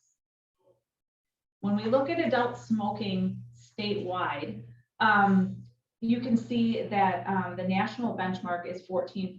Kewaunee was at 14% in 2019, and it's currently at 20% for 2021. So we are on the increase with that. This is smoking during pregnancy. The percentage of mothers who reported smoking cigarettes during pregnancy for 2016 to 2020 has actually decreased. And in 2020, 9% of women enrolled in the Kewaunee WIC program reported smoking during their pregnancy. And in 2019, that was at 6%. So it's increased a little bit, but with that being said, each year, you can't really compare year to year with that because each year you have a different number of women enrolled in the program. So it kind of skews that data a little bit. Tobacco use and smoking during pregnancy, you can see the state map. So we have Kewaunee in the 4.6 to 11.5 range. It is lower than most, but still some around it are the same. So tobacco sales to minors in Wisconsin have decreased from 33.7% in 2001 to 5.8% today. A large portion of this is attributed to the Wisconsin WINS program. So basically, the Wisconsin WINS program was implemented. It was conducted by the Kewaunee Department of Human Services, and it was designed to keep kids away from tobacco products. So they would go in and do compliance buys with places that sold tobacco to see if they would sell it to minors. And as you can see, the rates for that are pretty astounding as well, that that is going down. When we look at youth smoking in Wisconsin, 21.1% of Wisconsin students currently smoke cigarettes or use vapor products. So yeah. So any questions about any of that stuff so far? We're moving on. It's a lot of data to digest, but we're more than halfway through it. So next we're going to move on to reproductive and sexual health. This matters because family planning helps with desired birth spacing, family size, and improved health outcomes for women, children, and families. When we look at sexually transmitted infections, that can lead to reproductive health problems. It can lead to fetal and perinatal health problems and cancer. It is also aiding in HIV transmission. Unintended pregnancies are definitely associated in prenatal care. We see less likelihood of breastfeeding. We see a lot of maternal depression and increased risk of physical violence during pregnancy. Children from unintended pregnancies tend to have poor mental or physical health, lower educational attainment, and an increase in behavioral issues as teens. Teen mothers are less likely to graduate from high school. They earn approximately $3,500 less per year. And teen fathers also have lower education attainment and a lower income. And that comes from statistics from Healthy People 2020. When we look at sexually transmitted infections for Kewaunee County, chlamydia is the top. We had 39 cases, which makes a rate of 191 per 100,000 in our population. When we look at the teen birth rate, we had per 1,000 females in Kewaunee County. In 2018, we had 8 per 1,000. We look at adequacy of prenatal care. This just shows the percent of births to mothers who received first trimester prenatal care. And as you can see, Kewaunee County is at 78.9%. It's slightly higher than the state average. These are ones that received care not till the third trimester or received no prenatal care. And we are at 3.6% of the total number of births for Kewaunee County. When we look at preterm births, Kewaunee County had 20 preterm births, and that accounted for 10.2% of all of the births in 2018. And this does compare with the northeastern region. That's why it's up there. When we look at practicing safe sex, the percentage of students who had ever had sexual intercourse was at 34.6% of Wisconsin students. When we look at Kewaunee, we're at males at 29.8% and females at 35.1%. When we look at condom use for the safe sex, we're at 57.4% of Wisconsin students using a condom the last time they engaged. And then we have 2018 for Kewaunee, which was at 60.3% and 62% for females. We're going to be moving on to healthcare now and the public health setting. So a large portion of this is access to care. That means that we have insurance coverages or insurance. Some individuals can have healthcare coverage, but it doesn't include preventive services. So that's something that we really want to think about, and it's an element to evaluate. Services from a usual or ongoing source are people with a usual or ongoing source, and we know that they have better health outcomes. We know that there's fewer disparities with those people, and we know that the costs go down. Having a primary care provider as your usual source of care is important because you develop a meaningful and sustained relationship with that person. And then because of that, you continue to go to that same provider versus using an ER or a hospital visit for something that could be cured just with your primary healthcare provider. We know that people that have somebody that they trust and see regularly, their overall physical and social and mental health status is better. It prevents those chronic diseases and disabilities. We have more early detection and treatment of health conditions. The quality of life improves. We can prevent death in some cases, and the life expectancy is better.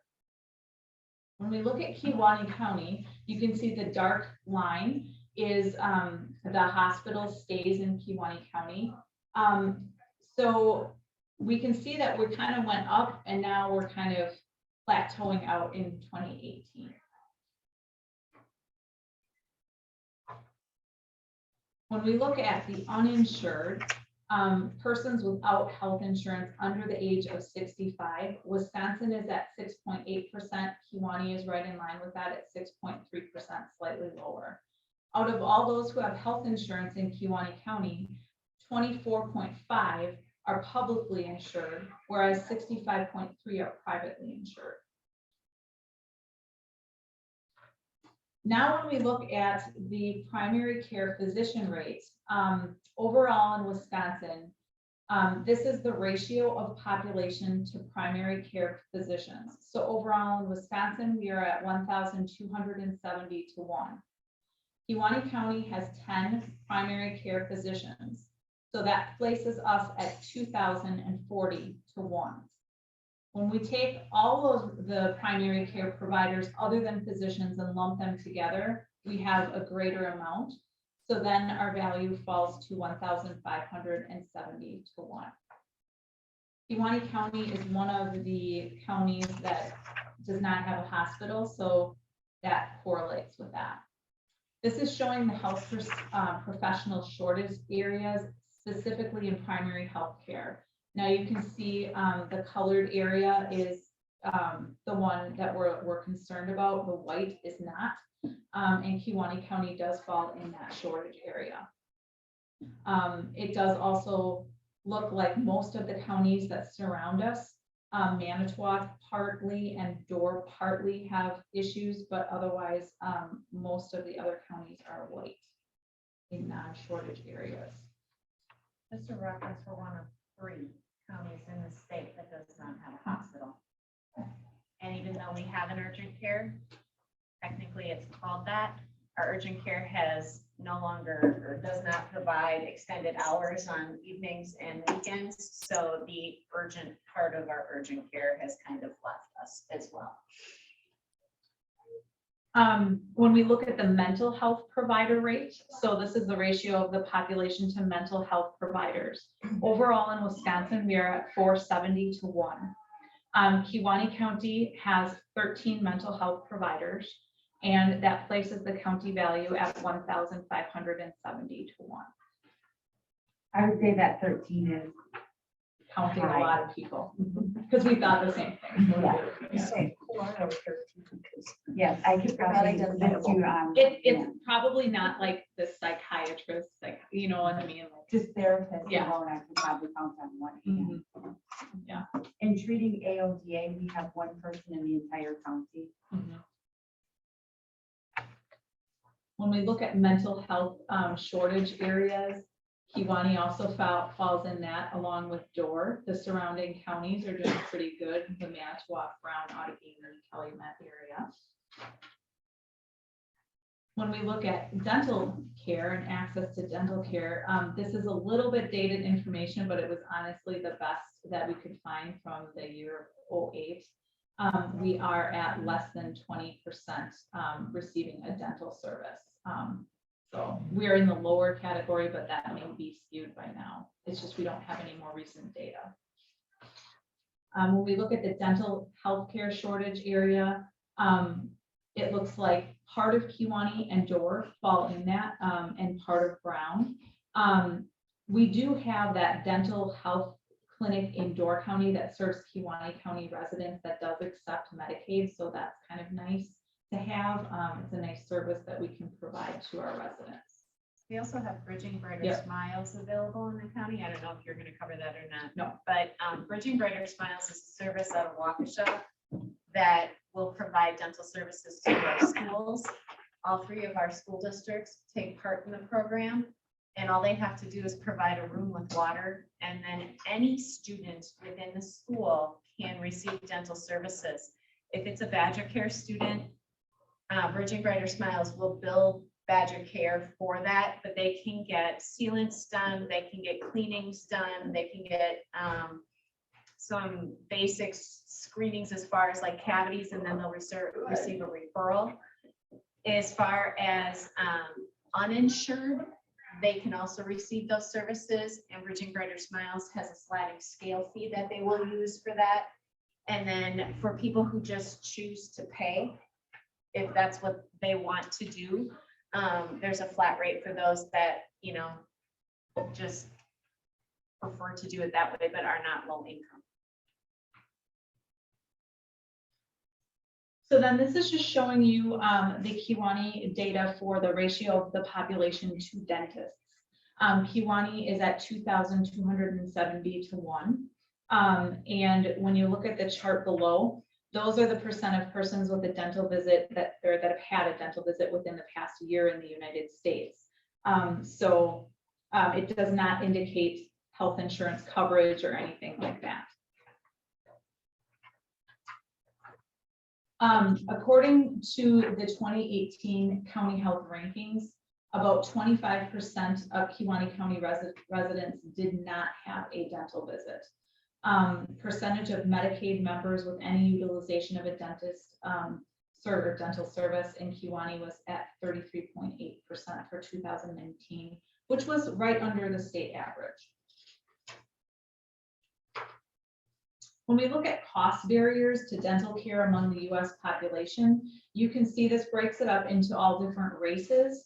And for adults and seniors, you can see that there were definite cost barriers from 2005 to 2019. However, in children, reporting cost barriers to dental care, it went down from 2005 to 2019. When we look at our local health department staffing in relation to access to care, we have five full-time staff, and then 4 contracted staff. So the contracted staff includes 3 contact tracers and a breastfeeding peer educator. And then, also to mention on that too, the 5 staff that we have in our health department is Cindy, who is the agency director, and a nurse, Allie, our nurse. We have a registered dietitian, a nutritionist, health educator, and an administrative assistant. So, to take care of that population, that is what we're working with. For chronic disease management and why this matters, we all know, we've talked about many times now, that it is prevented through behavior change, early screening and detection, and effective disease management.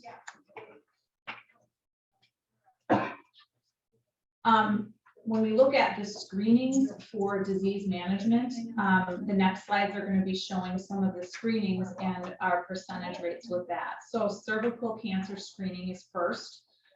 Wisconsin is at 69% for people that had a pap smear within the past 3 years and no hysterectomy, and that age is 18 plus. Kewaunee County is actually at 71.8, so almost 72% for that. When we look at colon cancer screening, those are the percent of 50 and above, or 50 and over population who've had either a sigmoidoscopy or a colonoscopy. So in Wisconsin, that's 74%, and Kewaunee County, we're slightly lower at 54%. When we look at diabetic screening, these are the percent of diabetic Medicare enrollees aged 65 to 75 receiving HbA1c testing for 2015. And for Wisconsin, we're at 90%, and then for Kewaunee County, we're at 95%. So we're also doing pretty good with that. When we look at mammography, the percent of female Medicare enrollees aged 67 to 69 having at least 1 mammogram every 2 years for 2015. Wisconsin was at about 72%, and Kewaunee was at about 72%. So pretty right on there.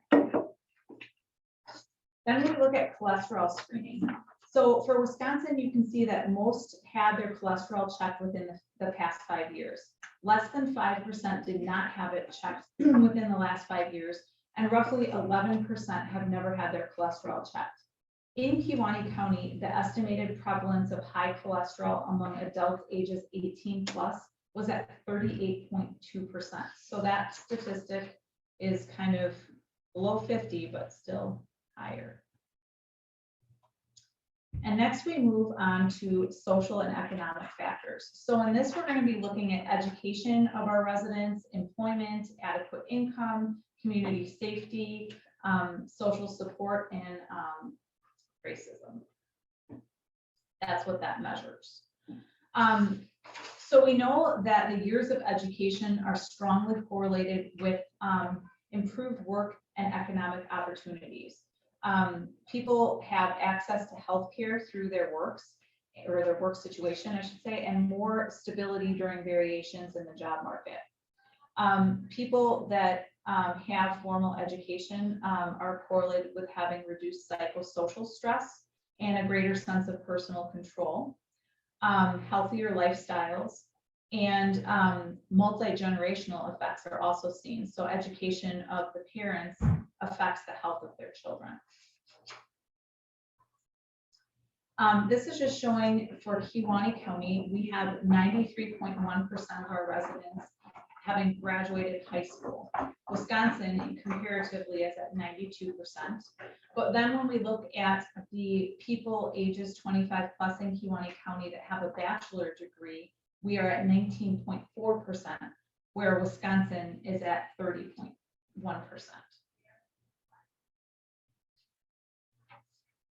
When we look at unemployment, we know that unemployment does tend to increase unhealthy behaviors like alcohol and tobacco use, lack of a nutritious diet and exercise. It may lead to physical illness and even death, especially death by suicide. And it may mean less access to healthcare because health insurance is often tied to employment. When we look at the unemployment rate, this is the percent of the population ages 16 and older unemployed but seeking work. So for Kewaunee County, 3.2% of the population is currently unemployed but seeking work. And that came from the county health rankings data used from 2019.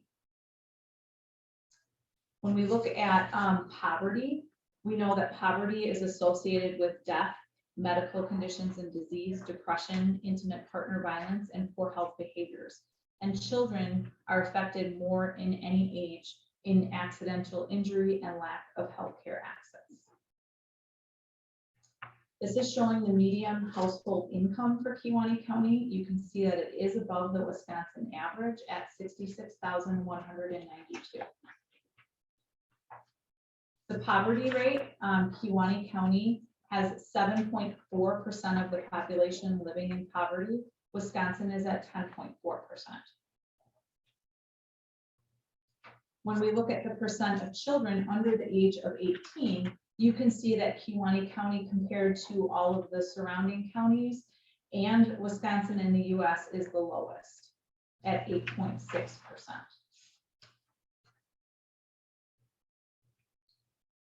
Looking just specifically at elderly in poverty, Wisconsin or Kewaunee is the percentage of 65 years and older below the poverty level is at 9.7%. Wisconsin is at 7.6%, so we are slightly higher there. Moving on to community safety. Community safety is very important, and the reason why is because it does affect people's their physical safety, affects their psychological well-being. Lack of safety deters people from engaging in healthy behaviors like walking outside, and it also then can contribute to obesity and some of the other chronic health conditions that we see. However, when we look at the community safety as far as the homicide rate for Kewaunee County, there were 0 offenses of murder and non-negligent manslaughter in Kewaunee County in 2018. So we're doing pretty good there, whereas the homicide rate for 2019 in Wisconsin was at 4.2 per 100,000 people for Wisconsin. This is the number that reported violent crime offenses. Wisconsin has a rate of 293 to 3. That's per 1,000 people. You can see in Kewaunee County, the 2019 and 2020 top 5 criminal offenses included larceny, theft, simple assault, aggravated assault, burglary, and rape. We have gone up in burglary. We have gone up in just simple assault and larceny theft. We look at youth bullying. These are the percentage of students who were bullied on school property during the 12 months before the survey was taken. 22.3% of Wisconsin students reported ever being bullied on school property, and 42% of students in Wisconsin agree that bullying is a problem at school. When we look at Kewaunee below, the people that reported bullying on school property for males was at 21.5% and females at 36.5%. When we look at social support, we look at older adults living alone. Since we do have a large population of aging, it is important to note that we do have a lower percentage of older adults living alone at 24.8% versus the Wisconsin average of 28.8%, but still is there. When we talk about built environment, what this is it kind of relates to isolation.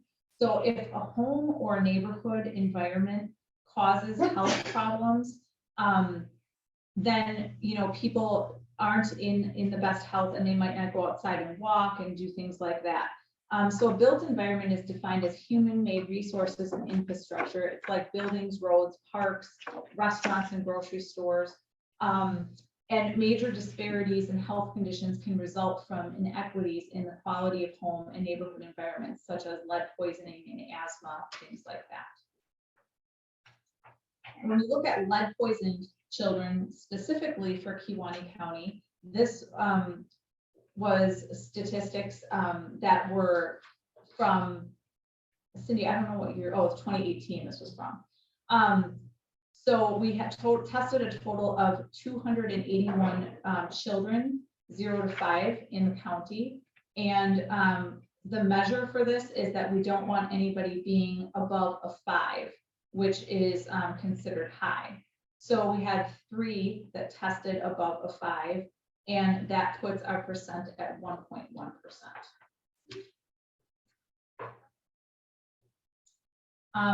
When we look at our natural environment, that also matters because air pollution can lead to decreased lung function, chronic bronchitis, and asthma.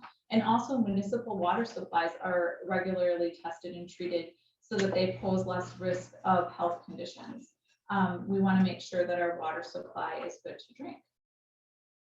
This is showing the air pollution and particulate matter for Kewaunee versus Wisconsin in general. So Wisconsin, I should explain that the particulate matter that we're talking about here, there's 2 different types of particulate matter. One is like the smaller particles that are like 2.5 ppm, and those are the ones that go deeper into your lungs versus like 10 ppm, which are the larger particles that don't go into your lungs. So we're talking about those smaller, finer particles that can cause health conditions. So Kewaunee County is at 7.2%, which is right in line with Wisconsin and the surrounding counties. But on the side, I just gave you numbers of some of the other counties ranging from higher than us to the lowest, which is Forest County. You'll notice that most of those counties fall on the lakeshore, Mm-hmm. which is where the biggest issues are in the state of Wisconsin. When we look at Kewaunee County, you can see the graph here. The big, strong, the circles, I should say, represent Kewaunee County. And we kind of have remained pretty up and down, but it is on a downward trend right now. The most recent data that we have for particulate matter. When we also look at our ozone, we're staying pretty consistent with that as well. So that's just another graph showing that. When we look at our well water, in Kewaunee County, 67% of all our wells test safe, 30% of them test high in nitrates, and 3% of wells test high for E. coli. So those are our well water statistics within Kewaunee County. As Zoe went. That's kind of just a general, it kind of stays consistently at that. So, and correct me if I'm wrong, Davina, but we haven't changed in No. probably the last 5 years with that estimate. Yeah, of their overall percentage, we remain around 30% unsafe. Taking coliform bacteria out, because that's not always due to an outside source, we run about 23%, but 30% is our average. And then all of our municipal water is safe and also it's fluoridated. But then the wells, like Cindy mentioned before, not every single well has fluoride in it. And the last bit of data, we're at the end, is on radon. So as you can see from this map, Kewaunee County, in the Algoma area, we are at the 21 to 35% level of radon. In the town of Lincoln up to the Door County line and including the village of Denmark, Casco, Kewaunee, we are in the greater than 50% range. And then in the outskirts of Kewaunee up to the Brown County line, we are at 36 to 50%. So that concludes the data from Kewaunee County. Does anyone have any questions about any of that first of all? What age is the YRBF done? Is that 9th graders? Joe's not here. Yeah. She could tell you exactly who got tested, Renee. Yeah, I think we did. We did 2 grades. I think it was sophomores and seniors, if I'm not mistaken, that were done that year. Yeah. And I believe every school is different with who they decide to do that. Actually, that was consistently done throughout the county. That particular year, we got everyone to agree to do it exactly the same.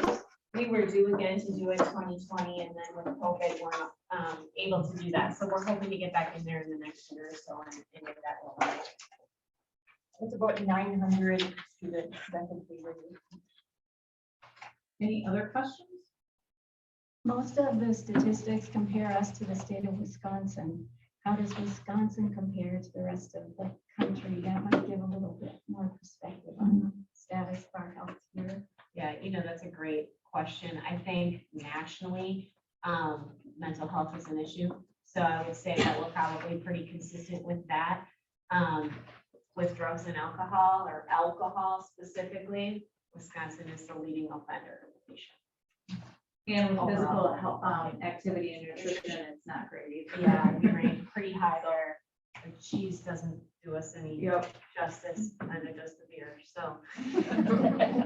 So we tried to present statistics that fall into each of these categories. So next we are going to pause for lunch, but while we do that, I really want you to think about some of the things that you've heard today. When you think about like what needs are for Kewaunee County, please think about also what could be done within those areas in Kewaunee County. Things that we can actually improve upon. And then if you are having to leave for some reason at noon, if you can please remember to think about what we just learned and place your stickers on the various areas before you leave. That would be great. But otherwise, if you're not leaving at noon, then please hold off till later. With that vote too, like I said earlier, you're getting 4 votes. You can vote all in one category, or you can disperse that however you so choose. So it's just dependent upon how passionate you are on any one issue. And that's the same for those that are listening virtually as well. So, if for some reason you're in and out of clinic or whatever you have going on, if you can please remember to vote. We really want to know what you think about our county. Yeah. Rich, do you want to ship out a poll? The polls are only accessible on yours, it won't let me do it on mine. Okay. How do I get that bar back? You'll have that. Okay, so lunch has arrived. It is here from Cafe Palazzo. We encourage everyone to go out.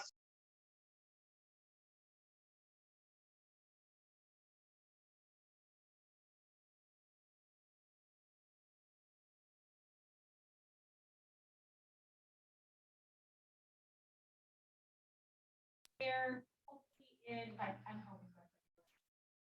Probably regret saying that date, but have a written plan in place by February. Once that goes out, we will share that with all of you for participating today, just so you know what direction we're going to be taking in the next step. All right.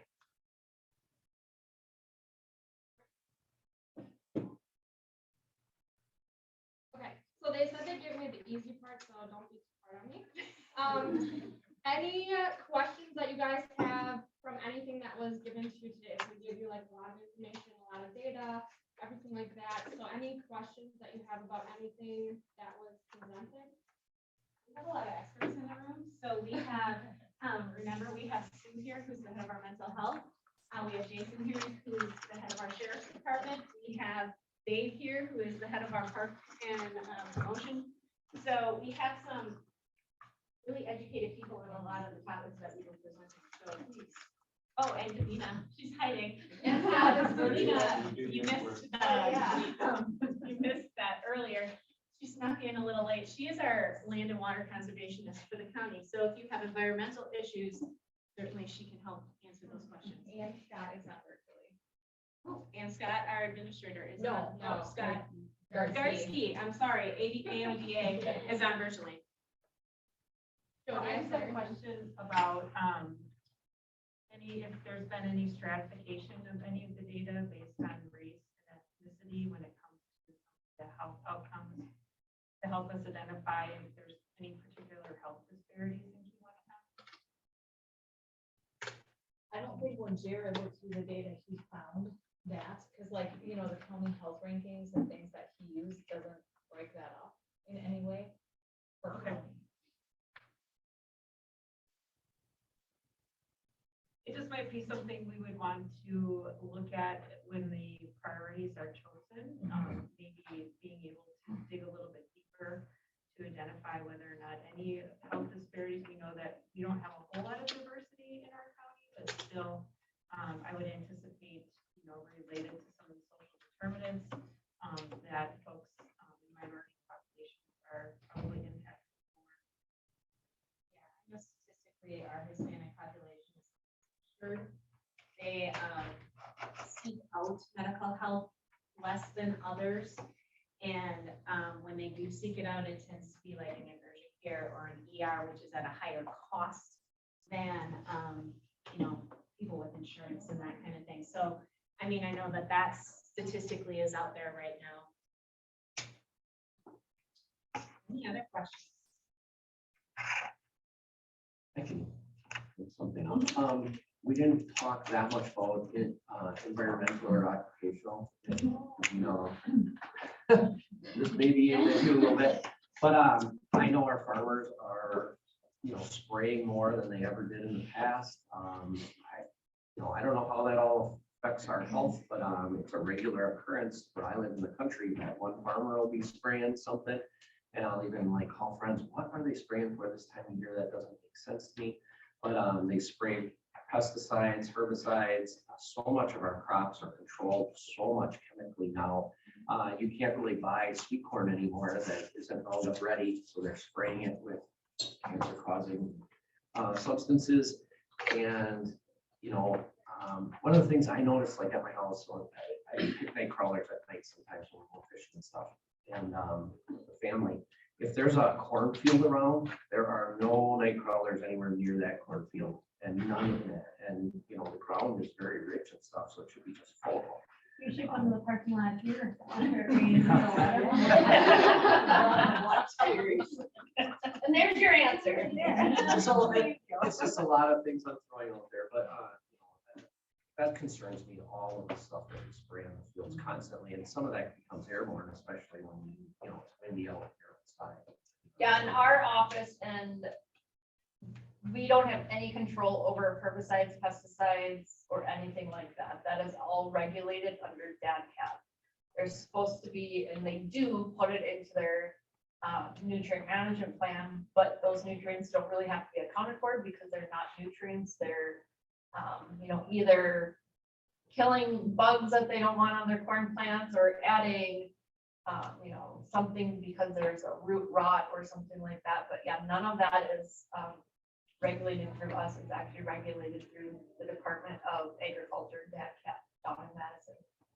We regulate food, so I'm glad you didn't say that. So Yeah, we'll turn to that probably next. While you're speaking, I'm thinking that for most of you in the room, you know that if anyone Googles Kewanee County's biggest issue, it typically pops up as water quality. We have been in the spotlight for several years now on water quality issues, groundwater issues, those kind of things. So maybe I'll let it to Davina. She and I sit on a lot of committees together. We focus on water a lot, but I'll let her tell you over the last 5 years what Kewanee County has done and maybe some of the things that are going on that you might not be aware of that we work on a regular basis. yeah, so 5 years ago, we had a large study that was under the direction of Mark Borkart, and I was on his research team for that, where we did a in-depth study, broke that down by depth of bedrock, from 0 to 5. Of course, you're gonna see that we had high contamination rates because we had no soil over the bedrock. And then it kind of teetered down once you got the more soil, you got the less contamination you got. So in the last 5 years, we're the only county in Wisconsin to have the groundwater protection ordinance, which is no spreading of any waste, no matter if it's human, animal, byproducts, anything, on less than 20 feet of soil from January 1st through April 15th. So we are the only county that has that. We locally, we were on multiple tasks and teams to help create Silurian dolomite. That's our aquifer that we're sitting under right now. And we have specific rules to applying manure and waste to 0 to 20 feet. So we did locally adopt those in 2018. So some of the main ones of that is a CAFO already. That's a large operation, which we have, I think, 15 in the county. They were not allowed to spread on 0 to 2 feet, but a non-CAFO who lived right next door could. So these new rules made it more uniform, where now no one can spread over 0 to 2 feet. So we have over 400 acres that are no longer receiving manure. We have done manure irrigation. We actually have manure irrigation on the ground as a low pressure drip system, which I'm very proud of. We're getting the manure out where there's actually crops on the ground, instead of, we're trying to stop getting the massive spring and the massive fall applications, because that's what's really contaminating our groundwater. We have done so many research projects. I'm just finishing up a grant with coastal management where we tested 600 wells. We're stratifying them again to depth of bedrock. I'm working with Cindy's team and some isotope testing for nitrates in the village of Casco. Our nitrates are going quite high in the village, and they all have their own wells. So they make a little cone of depression there, which sucks in nitrates from farther away than normal. We're gonna do some isotope testing there to see if they're legacy or newer kind of nitrates. We're gonna be working with Mark Borkart on some more bovine testing of different kinds of viruses coming April. So we've got tons of research. I know a lot of people see us as the groundwater, like, black hole of the state, but we are not. We are actually doing more than most of the other counties, and we're moving in a positive direction. And most other counties are calling us because they want to know what we're doing, how we're getting our nutrient management plans, how we work really well with the farmers. Because if you don't have that relationship where you work with the farmers, they're the ones that are putting them on the ground. And you have to have some collaboration. We partner with Peninsula Pride, we partner with the demo farms. So we've been doing a lot that most people don't hear of. Yeah, if you're not familiar with Peninsula Pride, it's an organization that was formed probably close to 5 years ago, I would say, of dairy farms throughout Kewaunee County and part of Door County. I believe they have in excess of 40 members right now that pay dues to that. But what they do with that dues is they put on educational programming for our farmers in this area to learn practices that will promote positive environmental qualities. So they're learning how to do crop rotations and cover crops. They're doing a lot of work with the Discovery Farm on different things like that, but they really are trying to make a very positive difference throughout our community. And then we also are a county that has a groundwater, public health groundwater policy, I think is what it's called. Brown water, yeah, it's a policy. So we actually, if there's a brown water coming out of your tap, we actually have a full-fledged policy where our office gets we get called right away, but then we initiate Cindy's team, and actually we're one of the only ones in the state that actually have this policy of how to deal with all of this and work through, because we're working with 4 different agencies. Some of them are state, some of them are local. So we notify neighbors within a half-mile radius of when there is a positive hit on a well for bacteria. Every neighbor within that half-mile radius is notified that there is that hit, and that we recommend either testing, or at the very least to look for a change in smell, the look or the taste or whatever of their water so that they know that test kits are available. They're available at both of our offices. And then from there, we involve the DNR if for like MST testing and things like that to truly try to find that source.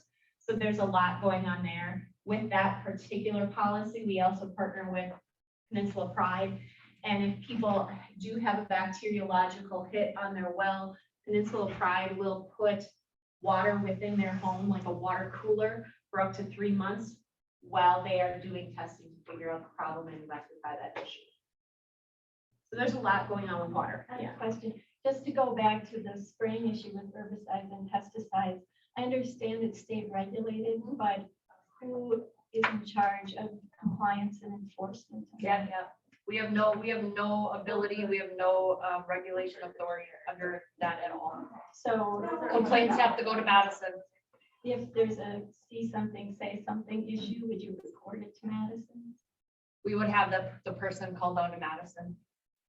Okay, do you think that contributes to our air quality issues along the way? I have not studied herbicides or pesticides applications.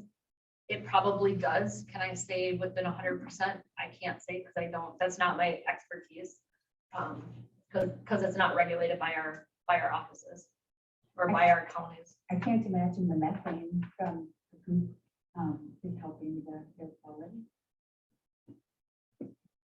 Yeah, there's some methanes that's coming off, especially with all the digesters. You know, the digesters do take out 99% of all the bacteria and viruses. So in a lot of situations where you're solving one problem, you're making another. And we see that with so many different areas all through the county. So on the recent TMDL report, that is the testing of the NP, it identified one area of the NP, the portion of it nearest to Algoma, the way I understand, could be listed on the impaired waters list for an unknown substance, unknown contaminant. Any idea what that could mean? I do not know. And when I follow the TMDLs, I mainly follow the bacteria and the phosphorus. So all those other chemicals, whether it's lead or unnamed sources, that's the DNR. Because they're the regulators of all surface water. Now, we work with the phosphorus because we know phosphorus is coming from the land where we can work to reduce that in that watershed. And it looks like we'll be delisted, right? From the, Yep, there will be some parts of the NP delisted from the list because of work that we've done in the watershed. Any other questions on environmental? Any other questions on any other area that we discussed today? Just a fact, with regards to suicide, farmers are one of the more underreported completions of suicide. It's oftentimes reported as an accidental death.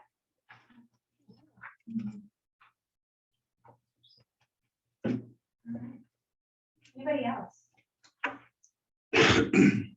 All right, so then before we went into the voting and everything, we just kind of wanted to touch base on the 4 areas that we decided to focus on in 2015, especially since 3 of those areas came up again in the survey that Allie went over with you that we just did recently. So starting with mental health, is there any questions you have on things that we have done over the last 5 years or anything that you think we could focus more on within mental health? Is there a specific community work group for mental health?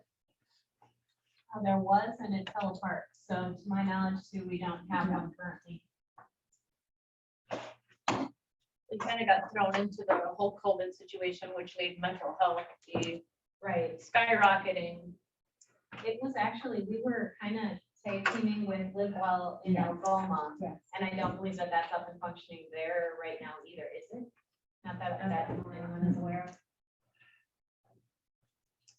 Has there been discussion about increasing access to mental health in the schools? So like providers coming to the students versus the other way around? So every school district in the county has a provider in the schools. Through what? So I believe in Algoma, it's through Bellin Health. So what if the student doesn't have access to a Bellin system because of insurance? Are there alternative options that can be provided? So the alternative option at this time is VIP has a grant funded program. So typically when you do outpatient therapy, if you're doing, we can provide to uninsured individuals, we have that ability to pay. If we're not billing insurance, then we have the flexibility to go into the community and provide those services. If you're billing insurance, you're required to do it outpatient out of an office. So what the school-based services do, and some of the school districts do, if there's kids who aren't insured, they make arrangements for them to still have those services done through whether it's Bellin Health or I know Kiwani has done that as well, where they'll connect them with their therapist within the school. So we're the only Is that only agency. middle and high school, or is there one in Elementary school. Yep, it's in all schools. So we're the only agency in the community or in the county that provides services to uninsured. Going back to the VIP program, they have a grant funded program where you can access free mental health treatment. They contract through Innovative Services to provide therapists. And because you're not billing insurance, they have the ability to provide those services wherever they're needed. So if I'm thinking anyone more of the individuals that have insurance, but either Bellin is not in network or things like that, so that they can't utilize that specific service. Like if they can only access like Prevea or Aurora or something like that. Yes, so the only way that we could provide services within the school is we'd have to have part of our certification of school-related site. We don't have that because all the schools have a provider within the school system.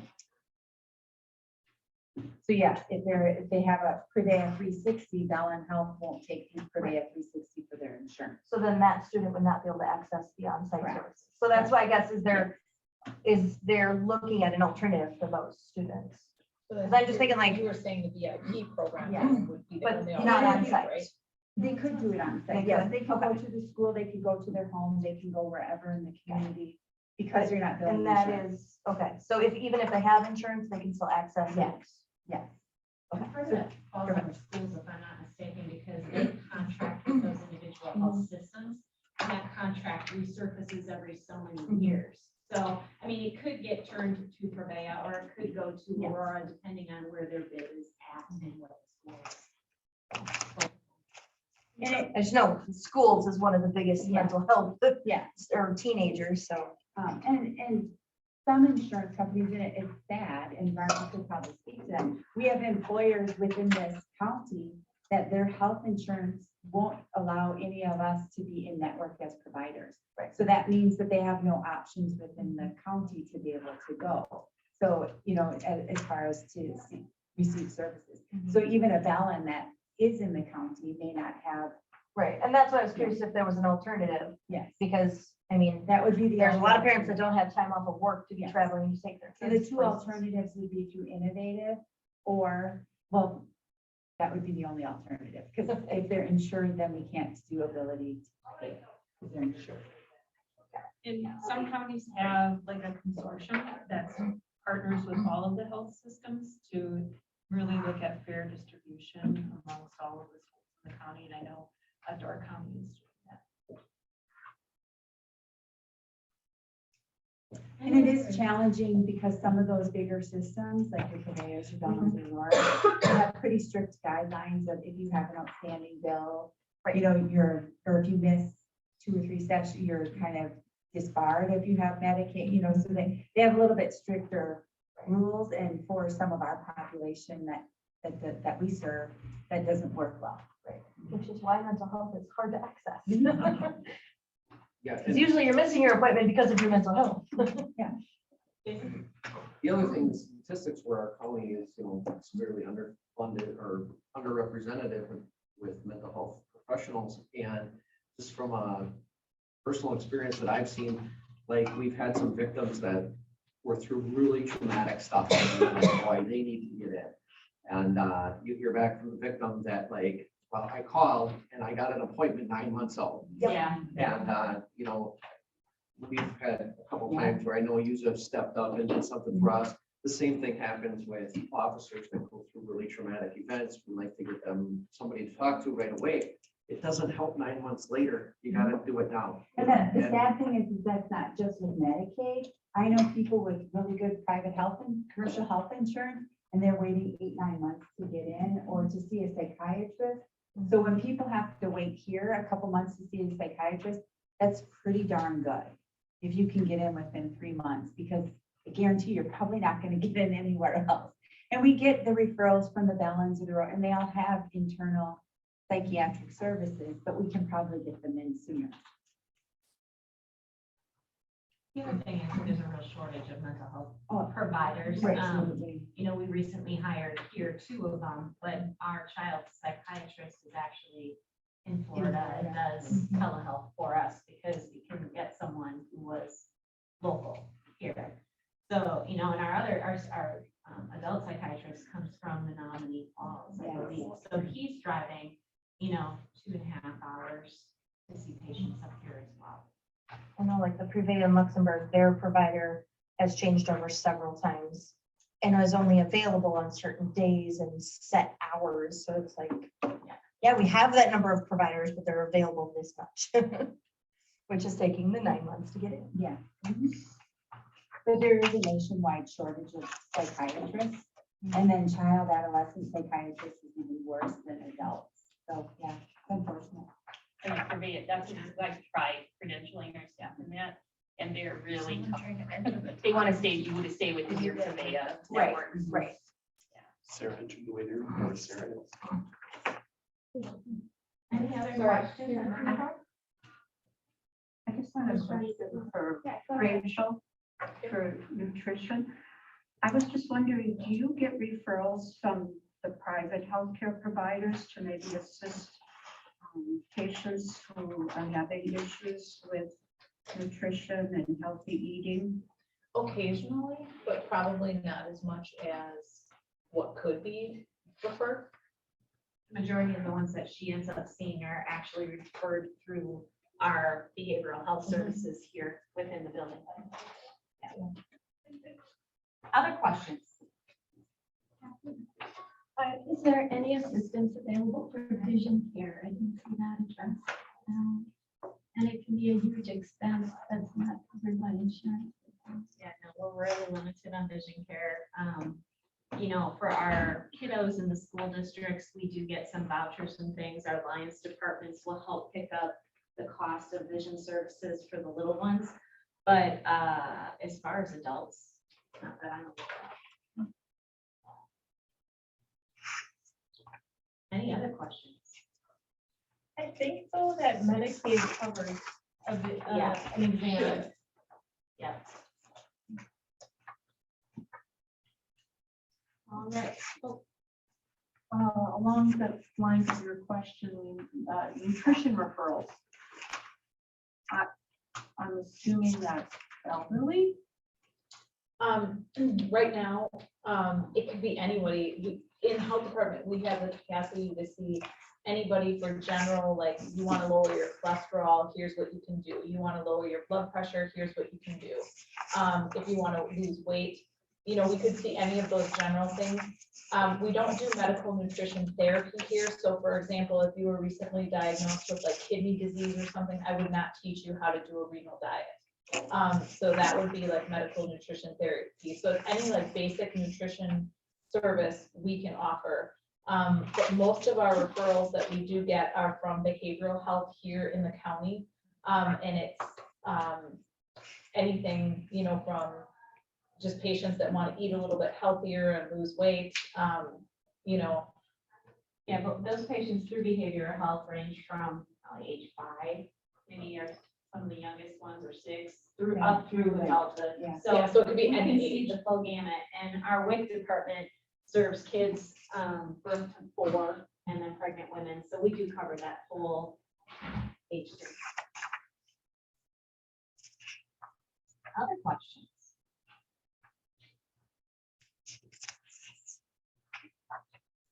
Monica, any questions at all? Anyone? I have one more question.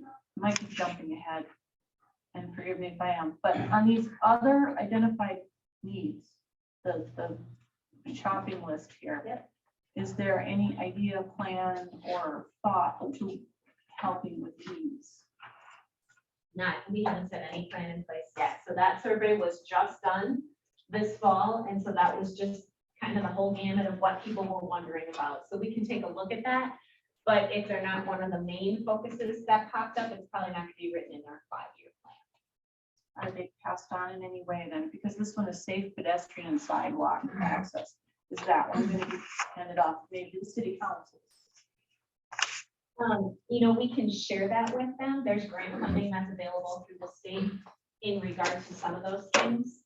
But, you know, I'm not sure how many people put that. That might be one person that recommended that one problem. It might not be as of the highest priority for the local municipalities as well. Does that make sense? It does, but it goes to the.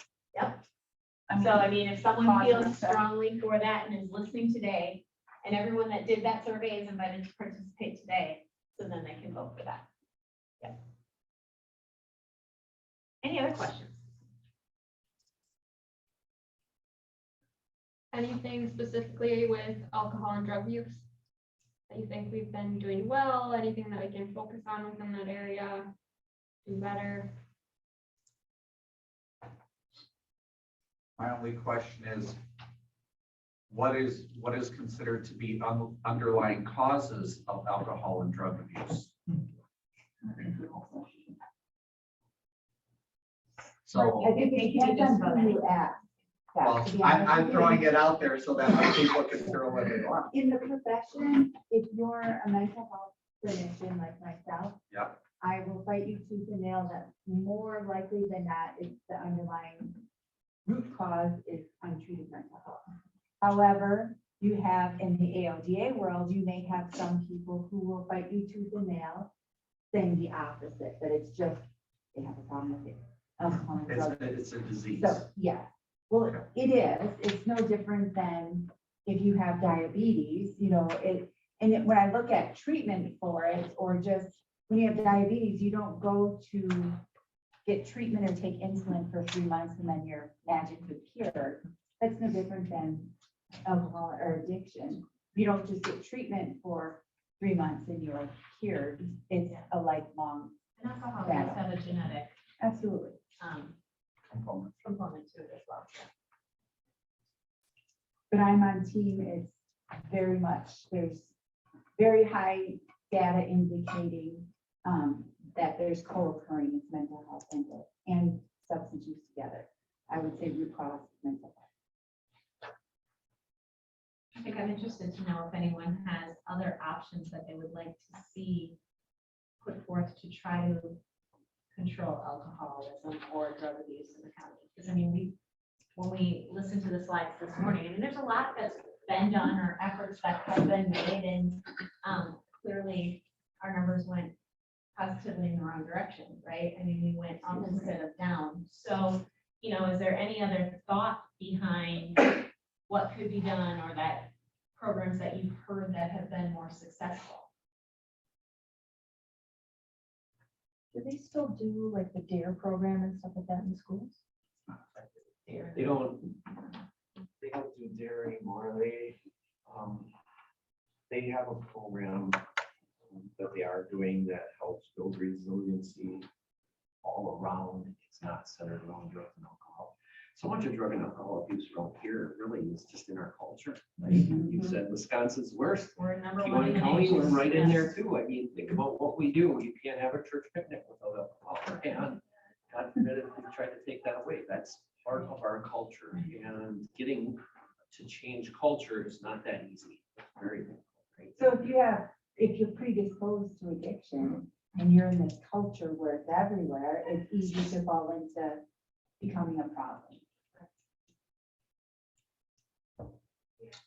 Wisconsin has its first sober bar. For sober bar. It's a bar with no alcohol, but it's your mocktails. So it's a place for people that can still go and socialize and have a drink together without the expectation of drink. But I just think of like mental health and substance use and how that can be such underlying that cause lots of other problems, you know, as far as in the focus groups. I think of substance use family, like children who grow up in homes of, like in environments where parents who abuse substances, they're gonna likely have relationship problems and attachment issues and mental health just growing up, because those first 18 years or 18 months of development, if your basic needs of life aren't met, you're set up to have mental health related issues. You're set up to have attachment issues. You're kind of, for lack of better words, than being politically correct, you're kind of screwed. You know, that it's,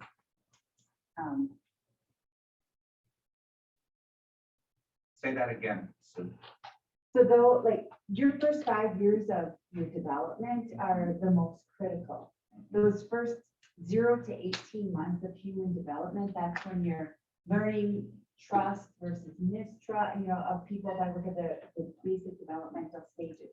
So if you live in a household where your parents have untreated substance use or untreated mental health issues, there's high probability their basic needs aren't for nurturing and being cared for. When the baby cries, they're going to be met. That in turn has an impact on their typical development, which will have, you know, that 0 to 18 months, if those needs aren't met, you're going to have issues related to attachment, which is going to lead to domestic violence and healthy relationships and the significant impact. Sarah from the pharmacy put in the chat that she's noticed greater patient acceptance and requests for Narcan in 2021 from pharmacies. And we had done some Narcan trainings here too. That's something else that I probably didn't put on the list of things that we did for drugs and alcohol. So the sheriff's department. carries All it. of law enforcement in County coming out carries Narcan. They're starting a program at the state where they're trying to release inmates with Narcan. I don't know. There's a lot of different opinions on that. You know, it's kind of like, are we encouraging it or are we not? Or, you know, Our first responders all carry it as well within the county. But there are dangers in regard to Narcan as well, because when people wake up after Narcan, some of those people can become violent, and so it can be a very dangerous situation. Cindy, I don't even know what type of drug overdose Narcan is effective to treat. opiates, so downers, so heroin, your prescription painkillers, fentanyl, which is what we, usually if a person becomes unconscious because of drugs, that's the type of drugs they're on. And that's what Narcan works with, is the unconscious state. And then is there mandatory follow-up for treatment when someone is encountered? Or what about driving under the influence? It could be ordered if someone gets charges. So if they overdose and they get charges and they end up, but a lot of times the court system doesn't like to charge victims, and they're considered a victim. If they have others, you know, extra drugs laying around, we would certainly charge out of that, and hopefully they would get some sort of ordered treatment out of it. And alcohol treatment following traffic violation, or If it's alcohol related, yes, it's always then ordered. treatment mandated in some way? Is that effective? They're court ordered to have an OWI assessment, stands for operator while under the influence. And then they have the assessment done. Based on the assessment, then it will determine what level of treatment, if anything, would be. So the lowest level would be education, where they would go to NWTC and get some basic education on it. Then there's outpatient treatment, and then there's intensive outpatient treatment. The highest level of care is residential treatment. So whether someone goes through the motions of it and the success rate is really dependent on how bought in they are to treatment. You can go through and sit in all your classes and do whatever and, you know, make it, but it doesn't necessarily mean it's going to be successful at. I know, and oftentimes people rush to want to throw someone in a residential facility, which is very costly to start with. But if they're not open or bought into their treatment, they're going to come back out to the same environment that they were just in and start using all over again. We've had people actually in residential treatment get drugs and alcohol to use while they're in treatment. So it's not a magic cure-all. And Jason, with current arrests, what drug do you think you're seeing the most, or is there like an up and coming drug that is of greatest concern to you? Well, marijuana's out there all the time, and that's getting more and more prevalent. I mean, you can drive and pick it up and come back here with it, and it's so strong. That's what worries you about that, right? It used to be with drugs for 15 years, and it used to be when you had high quality marijuana, you knew that they knew somebody with a grow.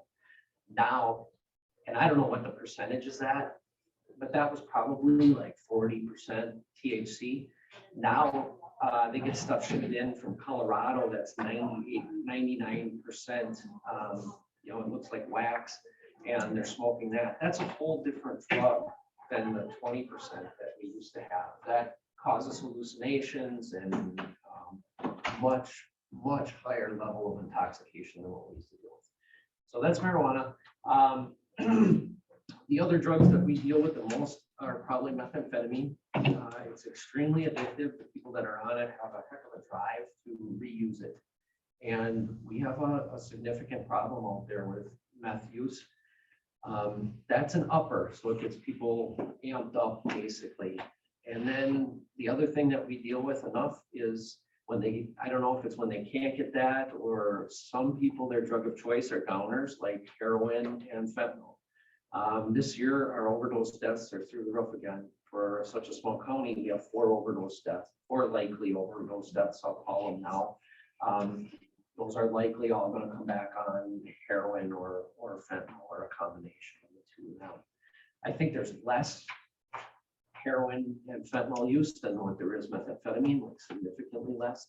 Our OWIs that are coming on the road that are drug related are either marijuana or methamphetamine. And I, you know, just off the top of my head, I think methamphetamine, we have more OWIs on that than we do marijuana. And it's very difficult to detect comparatively to like alcohol. Even marijuana, you can smell it. Methamphetamine, what we're getting is people driving all over the road, and people, you know, multiple people call it in. We come across them and they're just like, you'll ask somebody a question and they're 100 miles a minute, they're answering a different question. And they're really not on track at all. That's kind of how we determine somebody that may be on meth. And the tests are, you know, they don't have good tests out there yet. Like OWI has these tried and true tests that we know people who are intoxicated are going to fail. We don't have good tried and true tests for all different types of drugs so that we know what drug they're on. So a lot of them are slipping through the cracks because that officer is just like, they're not sure and they don't want to make a bad decision. So sometimes in OWIs, people are probably getting away with it. We've actually been doing some long-term studies on some of the states that have marijuana is considered legal. And when you talk about the potency, how they're getting this weed to be more potent is through the use of chemicals and pesticides. What they're finding now, because it's been legal in some states for a long time, the health effects from the chemicals and pesticides used to make this stuff grow quicker and stronger is having an ill impact on people's health in general. So there's a question in the chat. Sarah chimed in again, just saying kind of like along those same lines. How can we increase access to ongoing AODA treatment for our residents? She's heard that there's a 25 to 50% risk of death within a year of Narcan rescue. It's an excellent question. Like I mentioned before, we have Scott Gartley, who's on, he's our only AODA therapist in the entire county. So if people want to get services, they have to travel out of the county to get those services. The struggle I've seen is people don't want to be treated for their EOD problems. We don't have a drug court now. That's something people want to look into. You know, do we make people do AOD treatment? I think we're going to have to in some certain circumstances, but at least from the cases I've seen, people don't want to get off their drugs. And that really is a big determinant of the success of treatment. If you don't, it's no different than mental health. If they don't want it, they're forced to get it. You can go through the motions, but it doesn't mean it will work. I know a lot of people that their drugs or alcohol, they're self-medicating. So it's like, the two are clashing together. So yeah, so they don't want the help because they don't think they need it because they got it under control. In the counties that have a drug court, do you see better statistics? I've not seen any good studies or evidence out of that. But I think it's something to look into. I think what I've heard from other counties that have it is what ends up happening is it just inundates their services. And then because then if they're going through drug court and if they have high numbers of people going in through drug court and limited number of providers, now what do you do with them? You have them go, you order them for treatment if you don't have the people to provide the treatment. And AODA treatment that's become a shortage. They've recently opened it up to therapists who have training in it to kind of increase the number of people that can do it. Are any of our therapists outside of, I mean, I know Scott's trained, but is anyone else here? Not licensed through it. I think there would be a couple of us that could do it. We'd have enough background and training in it to meet the criteria for it. We used to have two people, though the other people have moved on. So ideally, this is my professional opinion, if you have one person who can treat both, it's ideally the best. Not to say that you can't do it the other way. I agree with your statement about drug courts, though. I think there's a lot of positive aspects about that, but if you don't prepare in bolstering your provider network, it's just not going to be as effective. So we already know that we have a shortage of that. You almost have to do both of them consecutively or really work towards that improvement consecutively. And I know like some counties, they've had to reach out to other providers within, distance away, and they try to do it, some of it, but by telehealth. But for some people, telehealth is just not, I mean, yes, it can give you more access, but it's just not the best mode of treatment for them. I was going to comment on this discussion that on the other category, the development of resources is really one of the struggles. And I know in the data, there was the CCS program, that's a comprehensive community services. It's a mental health substance use treatment program. What we run into is, yep, there's plenty of people. There's always people needing the services. We don't have the providers to provide the service. All of our providers typically come from other counties or out of county private networks that we have to contract with to provide the services. But we have people, we can put them on the program, but then we don't have the people to provide them the actual services that we need. And every provider is different. So if the person seeking services isn't connecting with that provider, it's not going to be effective. Yeah. So when they only have one choice without going a long distance, makes it even harder. Thanks. Scott wanted to say something? Hey, this is Scott Gartsky here. I was having trouble getting unmuted, so I'd just like to weigh in a little bit. I just want to say that I think our agency does very well at working a case together for mental health and AODA, as far as the counselors working in conjunction with the people that I'm doing AODA therapy. And I just want to say that I think our turnaround is pretty good as far as getting folks in for assessments, as long as they get their referral packet in and the information we need to get the assessment done.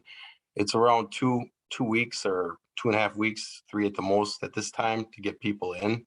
And at times, if it's urgent, I'll just move my schedule around and get somebody in. So although we're small, I think we're doing a decent job. So I don't know, I just wanted to weigh in on that. Thanks, Scott. That's an excellent point, because that's one program we don't have a wait list for. Which is ironic because we have only one AODA therapist in the county. Yeah, we do not have a waiting list for AODA folks at this time. Whoever is ready to rock and roll with an assessment, we've been able to get them in. So it's not like the Nitschkes or the Bellins or the Libertases where they have to wait even longer, So when folks want to come in for the service, I think we're doing a decent job at getting them in and getting them the service. And if a higher modality of treatment is warranted, we've also afforded folks the ability to get that higher modality of treatment. And going back to the discussion about assessments, not everybody that gets an OWI is referred to treatment. Not everybody that gets an OWI has a problem with alcohol or drugs. So that's my primary role as an assessor, is to find out if education or treatment is warranted, if somebody indeed has a problem with an alcohol or drugs, or if they use bad judgment in that instance. So no, I like the discussion. I also like the discussion about, I think Mr. Feld asked the question, what's driving this thing? And I have to agree with the statement that was made about culture. And I do think the majority of folks that I work with have trauma. So I don't know, I just wanted to weigh in. So thank you very much. So then we kind of touched on nutrition a little bit. Anything else with nutrition or physical activity?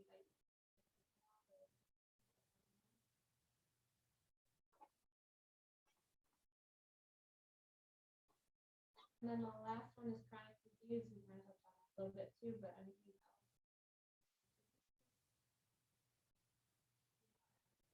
Focus on dementia, last 5 years. On a chronic disease project that could warrant our focus, so.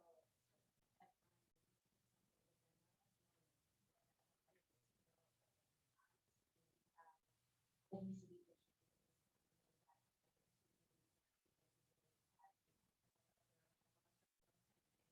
All of those issues. Yeah, well, exactly. We're working on that. That restaurant survey is out there, but yeah, we do have some issues. Healthy choices. With the obesity numbers. They've gone up, obviously. So yeah, I think that COVID has not done us any justice in that regard. I think people were sheltering at home, not getting out and doing the physical fitness that they sometimes did. And we know that it tied into depression. And so, choices of eating may have resulted from all of that. Well, and then, just to add to that, you see a lot of people that realize they have gained weight or whatever during COVID because of their unhealthy habits. So then they go on some interesting diets to correct that, and then they're back to square one, a couple months later because that failed. So, or it caused another health problem. So there's something to be said. Studies or trends regarding cost of food and that going up, and like in Algoma, for example, Piggly Wiggly closing and only having, no competition and higher costs of groceries. So like going and getting the food, you get a lot less for what you used to. So is that? And there are no statistics on that. I mean, other than that food environmental index that you saw. However, we also know that if you don't have a lot of money, the things in the store that are the cheapest are the more processed, foods. So that don't add to health either. So it is tied in, yes. I'm sure with, COVID and people being off of work and getting whatever and living on ramen noodles.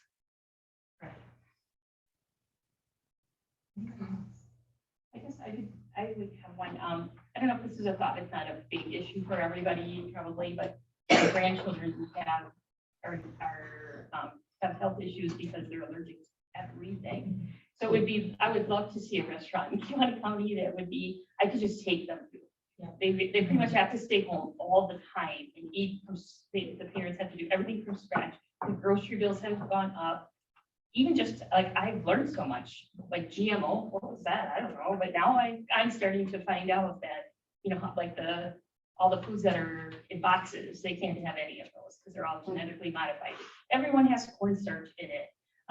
They can't have corn. So it'd be nice to, and they never get to go to restaurants. So they don't behave very well when I go like to Culver's with them because they can have Culver's hamburger, just the fries.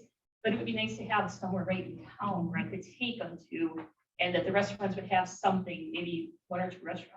Yeah. Available. So part of our goal with that restaurant survey was to obviously ask the community what they wanted to see as far as healthy food options, but then to take that back to restaurant owners and say, we surveyed the community and they're asking for this.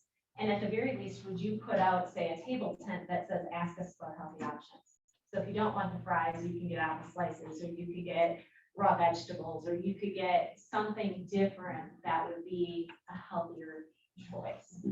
But there again, the culture in this community is a tough one to break, as far as that healthy food option. Yeah, and food allergies is even worse, like what you were mentioning. And I'm not sure on the legalities of it, but there are so many like severe allergies where if something is mixed with something else, like, on a grill, it doesn't matter anyway. So it's very hard for restaurants to offer those special diets because oftentimes it is intermingled with other foods. Yeah, guarantee no cross contamination. Correct. It seems to me that there are so many of these focus areas that are interconnected, right? Obesity can also go with mental health, lack of physical activity, lack of nutrition, alcoholism. So when you guys are deciding the most important areas, maybe a good thing would be to kind of look and see how many dots can you check off with this one area. That's why we merged physical activity and nutrition together as one the last cycle, because so many things between the two are interconnected.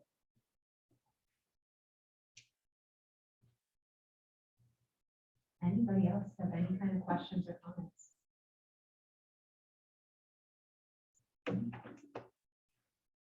I agree with what was just said before me about the interconnectedness, and I'm sorry, I don't know the name. Well, I agree with what Michelle was saying.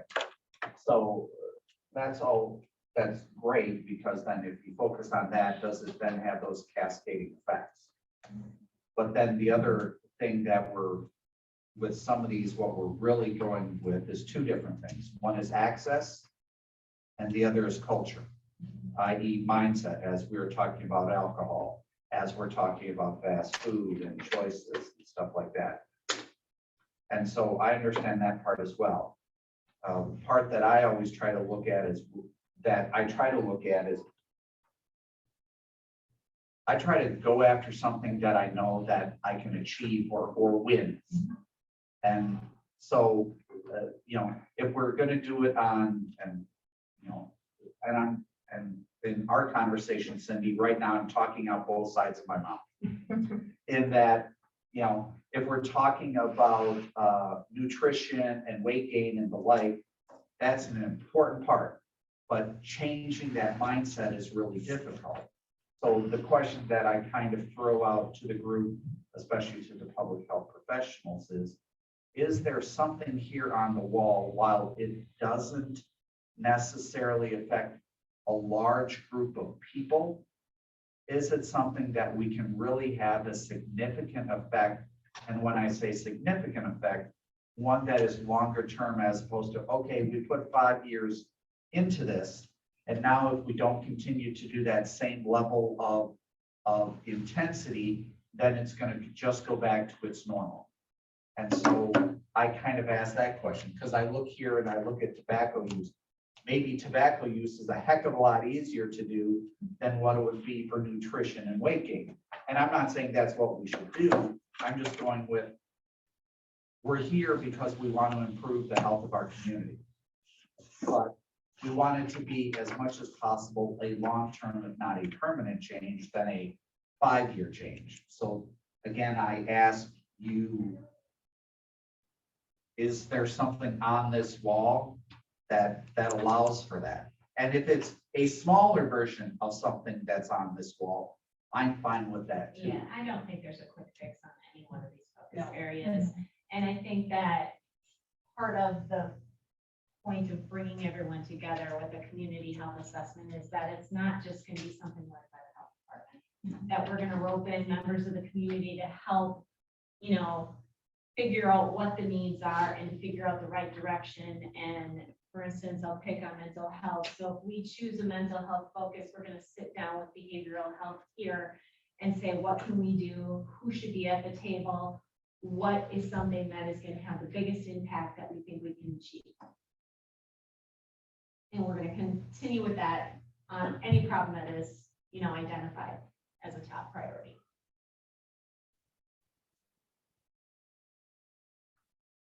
Anybody else with questions? All right, cool. The difficult part of the day is done. So now within your folder, you have 4 stickers. And those of you online, we're going to throw out a poll and we're asking you to choose. Yeah, right. So people online, we're asking you to choose your top 4 priority areas on that poll. And then with you guys here in the room, you have 4 stickers. Walk around the room, place your stickers on the priority areas that you see as greatest need. Once again, if you're very passionate about one of them and not about the other 11, then put them all on one, separate them out, do whatever you need to do. With the poll online, you will only see 10 priority areas, and that is because the question didn't allow us to put the 412. So we left off reproductive health and oral health. So if you feel that either one of those is one of your top 4, please just write that in the chat box and we'll get those. We're going to take a couple minutes and do that. So we're going to gather up numbers. We're going to add in our poll numbers to them, and shortly you guys will see what the top areas of need are. These colors. I thought about that, not a question, but curious. Like all the classes, like over the last 5 years that have been offered and stuff, is childcare then something that was discussed as people not being able to attend due to. So I'm thinking like. So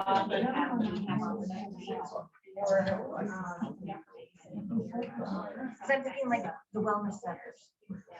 Like I think about it. I could go at 5 o'clock in the morning, like, you know what I mean? Like that kind of thing, like. I know for some of the stuff that we do, we offer these Counties that have a hospital organization some every 3 years, as opposed to a county that doesn't have a hospital or a healthcare system might be done every 5 years. But I just want to bring up a really interesting point in, with Get Healthy in Kewaunee County. I think it's very much, it provides some evidence of where activation can really make a difference. I know that group has been formed just basically out of the last trip, and we've continued to meet on a regular basis. I know during COVID it slowed down a little bit. We've made some adjustments with meeting via WebEx, but I'm really proud of the work that has taken place with that group. And in other communities, I see where we have community members with lived experience. So the folks who are experiencing any of these conditions or concerns that you see posted on the wall, really getting them activated and involved and becoming a part of the solution can make a really big difference. And I know all of us here today are very passionate and have some really strong concerns about these issues, but what can we do to activate the people in our communities? So the people in our churches, in our schools, and in our neighborhoods, really extending that to get their support and to get their help so that we have a stronger, force behind all of this. So that's just my only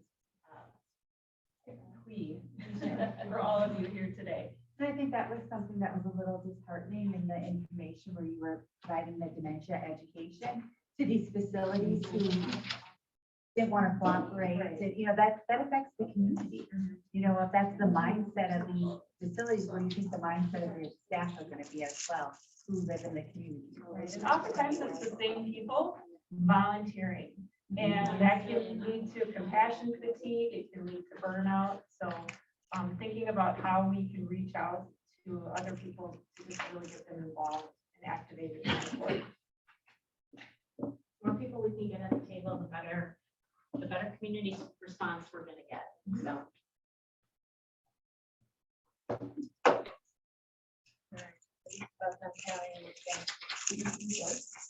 Yep, she's got it in red pen up there. We're gonna Yeah, I was highlight the horrible.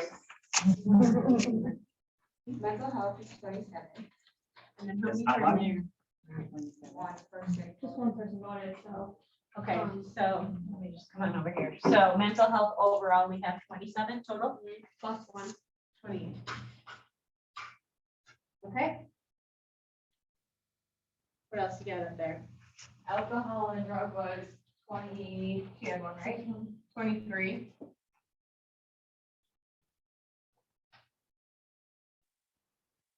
Like being a white. Yeah, right? Physical activity. was Should have worn my lawn dress. Yeah, Just kidding. physical activities 13.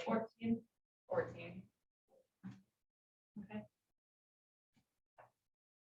What other habits did we have? 11 is the. Nutrition and healthy foods. Is 11? Yeah. 12. I can't see the yellow that well. Were there anyone else, any others on there that we should? Okay, so top 4 priority, I believe remain the same as last time. So we have, our top focus would be mental health. Second would be alcohol and drug use. And then third, I believe, is physical activity. Fourth, with nutrition in there.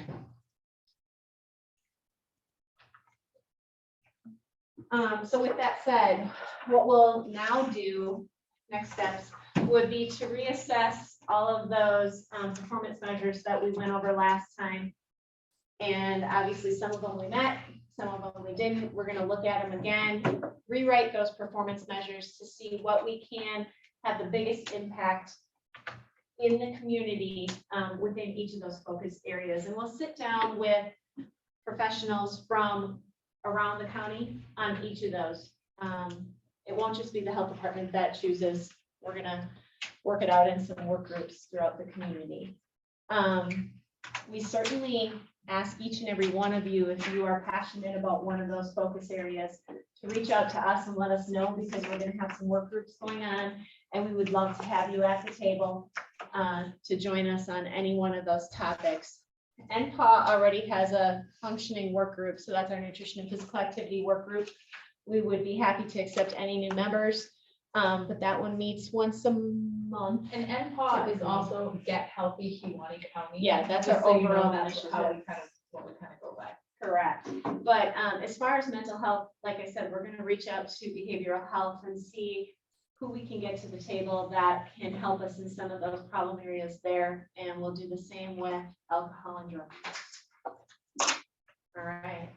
Anyone have any further questions or comments on the day? And on behalf of the health department, thank you.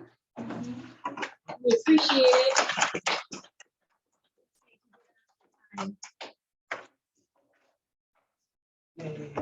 Thanks for the candy. Take it with you. Good donation. Thank you.